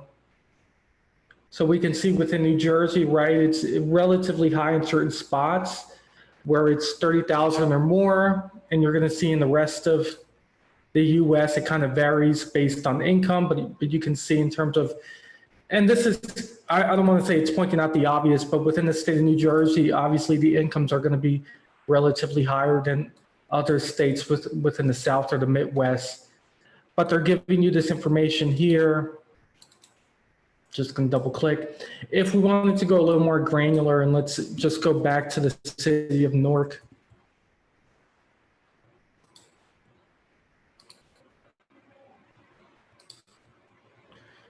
And it's going to give us more or less some insights information on that. The good thing about this resource is you can go based on variables, right? So we can see based on the percent change. And it's going to give us a description right below here based on the percentage change by 5 years. You can stroll back. And once again, I do apologize because I thought you can download this data. And unfortunately, you're going to be limited to not downloading the data. But my recommendation for using this particular resource, I'm going to go back to the search box up here. I'm going to just research it. Go back to the median dollars. So what you can do a couple things in order to capture this information. So you can do a control P for control print. And it gives you kind of the insights of the map, as well as some of the data and the figures on here. And you could save it based on that. I haven't tried this yet, but perhaps, nope, I don't think you can. I was thinking that maybe you could pull these figures right here below and copy and paste them and put them to an Excel spreadsheet, but unfortunately you can't. So I'm going to go back here. And once again, sometimes the data, there's a lack of coverage, so just keep that in mind as well. Some of the other things that I wanted to show you as well. So if we wanted to look up startups that has happened within the state of New Jersey in terms of how long have they been around, whether it's 5 years, 10 years or above, we can actually take a look at that. So if I go to the economies tab, and everything's going to be broken down. So we have residents by occupation, jobs by industry. If we go to small business and startups, this is actually really good because it provides you insights on some of the development and growth of startups in a particular area. Some areas have a strong ecosystem of startups and businesses. So that might be something that you want to look at. So let's say, have you yes. Have you found that small businesses thrive in one area compared to another? Like, or is it not really about that? That's an excellent question. My personal opinion I've lived in a couple states. I've lived in the Midwest metropolitan areas here on the East Coast. In my experience, it seems to be a lot of startups are in highly populated places. They're in a lot of places nearby universities and other academic institutions. I don't think that's necessarily the format of success. I think everybody's business is going to be successful depending or not successful depending on area. I think it just depends. It's kind of like a mixed bag. But I've seen in high tech areas, they're usually around universities and academic institutions, or they're nearby cities. And I believe the reason why that is because usually ventures and capital ventures and people who have money, private equity firms, they're more around the metropolitan area, provide an incentive for students to kind of work together to collaborate. So that's where I see pockets of startups. It's like they create little ecosystems around academic institutions and cities. Does that answer your question? Hello? Yeah, definitely. Okay, Yeah, perfect. definitely. Thank you. Yeah, but I don't think that dictates the format of success necessarily, but that's what I've noticed. I'm not sure if Bobby, if you noticed anything in terms of I think it depends on the industry. Definitely high tech people are clustered. You know, we think of Silicon Valley and we think about the mini Silicon Valley outside of Boston. And then I guess there's one kind of near New York and other places. Definitely those, because the expertise is there. You know, if you're an employee, you have multiple places to work. And then if you work for somebody for a while and you do your own thing, then you start in the same place and whatever. But I think that the resources, I mean, we talked about resources from state to state being different. And I think definitely the resources from city to city are different. Yes. The kinds of support you get from your state or from your city are very different. And even your public library. I mean, if you were near San Francisco, there's something like Alameda County Library. It's just a county library. Their business section is unbelievable. You know, but if you were somewhere in Nebraska, away from Omaha, Omaha is kind of a hot spot, but if you were away from Omaha, Nebraska, and you wanted resources, maybe you couldn't get them, you know? So I agree with Jonathan that there are clusters. Of course, if you're a one of a kind, you could start a cluster. Yeah. That'd be nice, wouldn't it? Yeah, oh yeah. Yeah.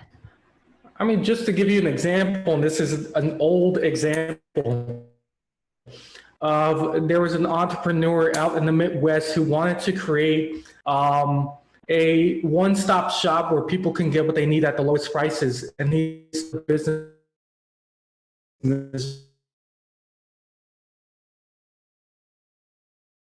Jonathan, I'm losing you. I don't know if everybody else is. And it slowly grew into Arkansas, and now it's okay. Can you guys hear me? Hello? Now I can. Okay. All right. Hopefully that does the trick. It seems like my internet access is going in and out. My apologies. Can you guys hear me? Okay. Now I can. Okay. So just a quick story, because I think it does depend on certain areas and certain pockets within the U.S. But there's an old story where a businessman who wanted to create a business where consumers could have the lowest prices possible for products, and it was an all-in-one store. And it started out in Missouri, and he started branching out in Arkansas and other areas of the Midwest. And a lot of the business consensus and business people said that it would be nearly impossible to have these businesses in rural areas because the population was, you know, very less, and there's not enough ways to make money.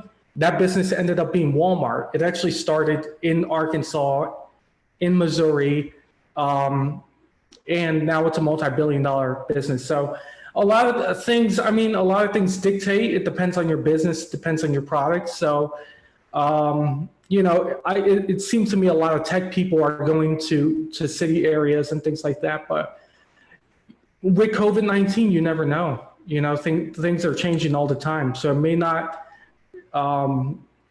necessarily dictate based on location within the next 5 to 10 years. Things might be completely different. Does that answer your question? Yes. Awesome. Definitely. Thank you. All right, no problem. So we're going to go into the small business and startups tab. If you have this open, great. If not, then I believe this is recorded, so you can always go back. So once we click on the economy, we're going to click on small businesses and startups. And let's check to see the firm's ages within 0 to 3 years. I think usually it's like 0 to 5 years. If you can last as a business for about 5 years, I think that's kind of the threshold of knowing that you'll be around for quite a while. But 0 to 3 years within the city of Newark. Well, let's look at New Jersey in general, because I think to get a bigger picture of entrepreneurship within the state of New Jersey, right? So we're seeing the the data right here. So 20% or more, 18% to 20% of businesses within 0 to 3 years, right? And you can see that areas within the metropolitan area, right, or within New Jersey are having more of a success rate. I think a lot of it has to do with population as well, right? So we're seeing California, obviously. We can go up, oh, excuse me. Let me just narrow it down to Newark, New Jersey. Just go back here again and kind of look at the data based on that. So yeah, so we can see, so 3,975 or less, we are obviously in the higher side of things when it comes to business development. New Jersey, Pennsylvania, and then it gets relatively light in certain places. So really interesting to see statistics. If you're, let's say for an example, if you're looking to branch out to another state, you know, this might dictate certain things. So it's good to do your due diligence when you are starting up your business. So I'm going to go up here, and I think I wanted to show you one more thing on this website. And once again, I do apologize, you cannot download this data the way you want to. If you have any questions or if you really needed it, feel free to touch base with us and we can see what we can do. There's other tabs such as quality of life, right? So property crimes, computer access. I think this is interesting as well. If you wanted to get an understanding of broadband internet availability, right? Speed and technology, internet access based on subscription status. Let's see, paid internet subscriptions. And let's narrow this down to North New Jersey.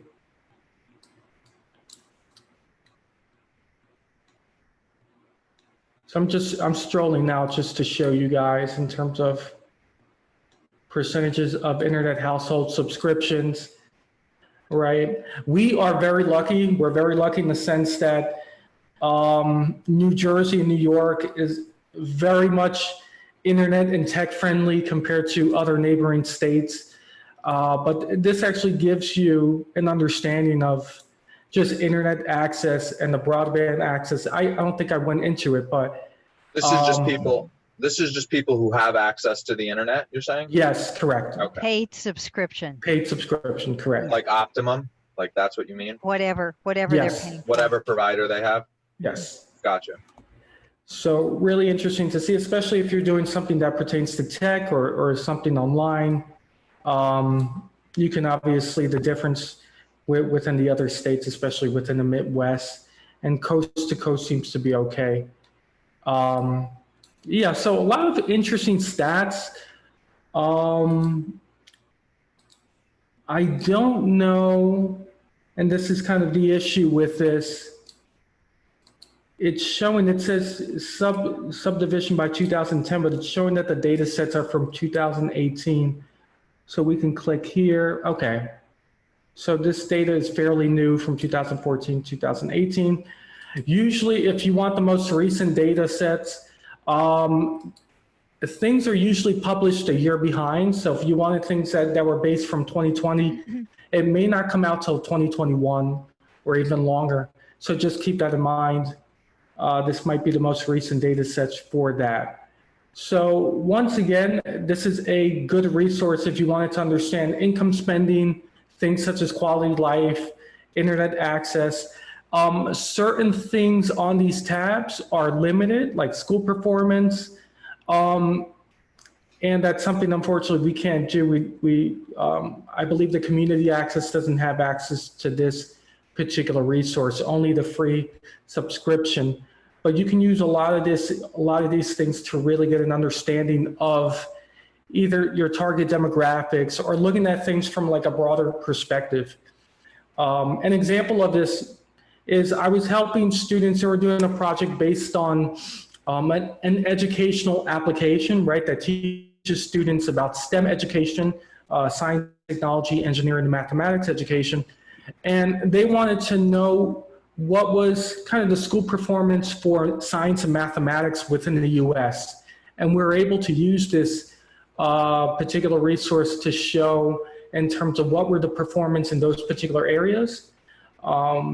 As mentioned before within the workshop, I've heard a lot of people really identifying an issue, right? And their business is trying to solve these problems. So you can take that type of approach as well. So in terms of looking at your business, identifying a problem, and then your business being the solution.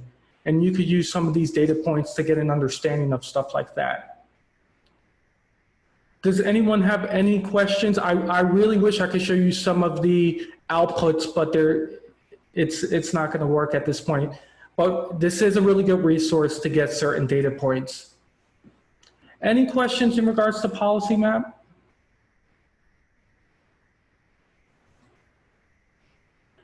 Bobby, did I miss anything?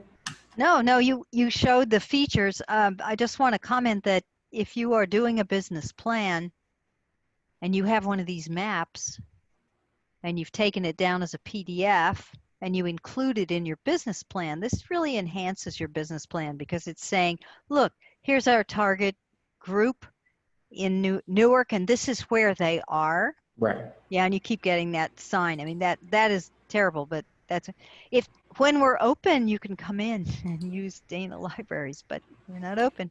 Who knows when we'll be open again? Having one of these maps, especially if it shows, and the other thing they do, one of the things they do, the incomes and spending, you know how I was talking about it's hard to get the crosstabs?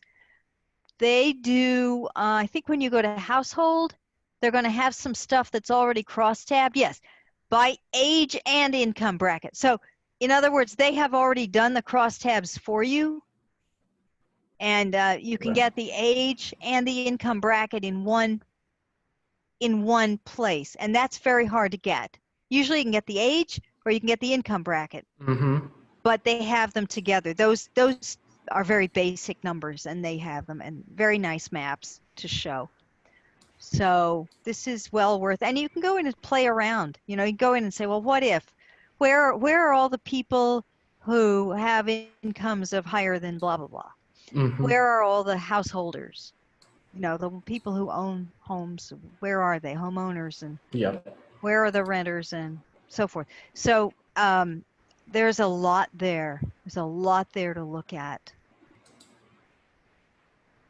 I don't know if you looked at the demographics where they break down all the people into all the, So you can look at ethnicity, diversity, age, sex,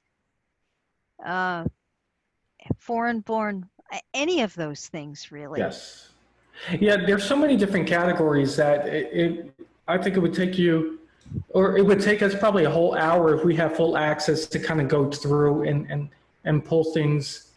It's a good resource. I would recommend just going through it and checking it out. And once again, it does not hurt to, identify the data that you're looking for and then have a map, because there's nothing, data visualization is something that's becoming more and more consistent with reports and things like that. I'm not sure in terms of business plans, that's something that you would have to ask. But it's good to have a visualization of certain things that you're trying to illustrate. One more thing, sign up. You can sign up and get a basic, i.e. free account.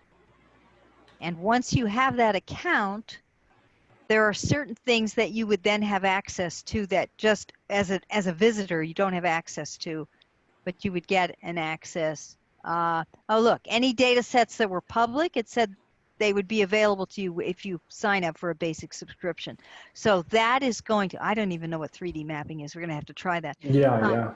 But I would try to get your own account, sign up with them and get your own account, and it will give you access. It won't give you access to everything, but it will give you access to more things. Yes. And even if it's government data, if they lay it out better than the government does, and it's easier to get to, then use them. You know, Absolutely. they're great. Any questions in regards to policy map? No, I'm just interjecting real quick. I have to go. I have a client. I would just want to thank the two of you guys so much. This was really, really helpful and very informative, and you guys did a great job. So Thank you. thank you. Yeah. Thank you, Chris. Thank you I very think much. Priscilla's going to have an evaluation form for you.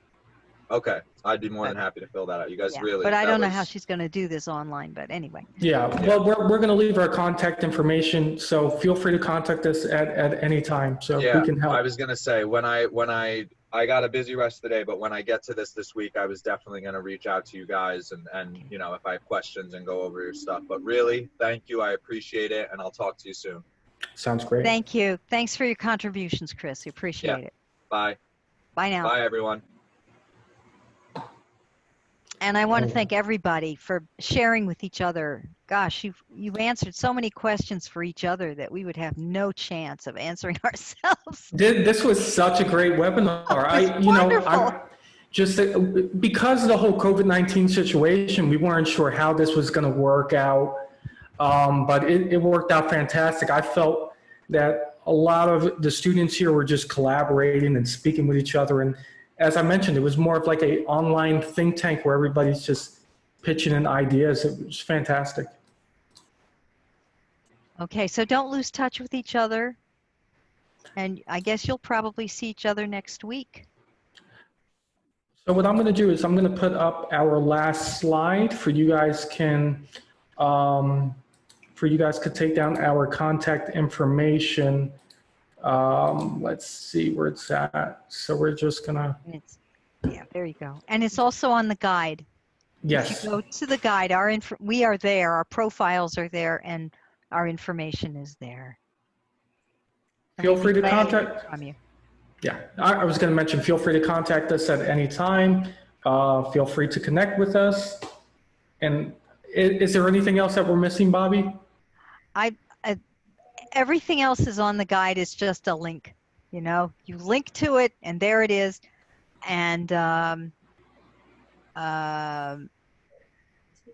know, Priscilla, is there anything you need to do? Well, we'll be sending out a form for you guys to fill. It's pretty much almost like your assignment. It will somewhat help you put together some information or data that you need for your marketing plan. So in the meantime, we will reference the marketing chapter in the book. I'll post that in Google Classroom in just a few minutes for those that are on.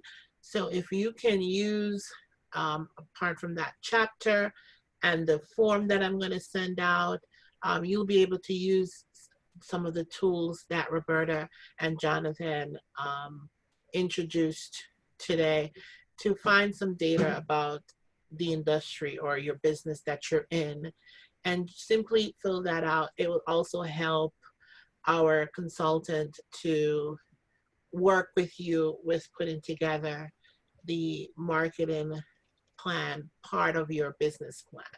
So I'll send all that out in a few minutes. Of course, the recording of today's workshop will be up.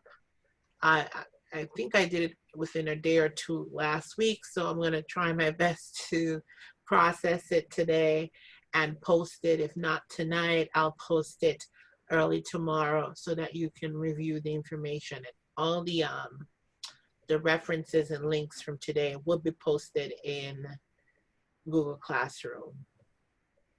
And I think that's about it. As for the evaluation form, Roberta, we're actually going to give it at the end of the series. Okay. So yeah, and every speaker will get evaluated. So of course we'll let you know. All right, perfect. Okay. Well, I wish everybody success on their business, and thank you guys for participating in the webinar. Great. Thank you so much, Roberta and Jonathan. It was a really informative session. sorry, Stacy. The videos will actually be up there for a while. I know from the last cycle from spring, they still have their videos there. I don't think it's on YouTube. So, and it's private. So we take it down probably once 2020 is over. It'll be there for a while. Okay, great. So everyone is saying thank you. The sister Narcissa, I'll send you the link. It's the book, textbook is there. It's actually in the material. It says textbook, but I can email it directly to you. Again. Yeah, could I just say I misspoke because I was thinking of the videos that are on the guide. You're talking about the video of the session. Yes. So you have control of that. The videos on the guide will stay there, but the video of the session you have control over. Yes. Yeah. I'm sorry, I was mistaken. All right. All right, great. So have a great weekend, everyone. And we'll see you back here next week for financials part 1. Thank you again, Roberta and Jonathan. Have a great weekend, too. You too. Thanks, Priscilla. Take care. Bye-bye. Bye-bye now. Bye-bye.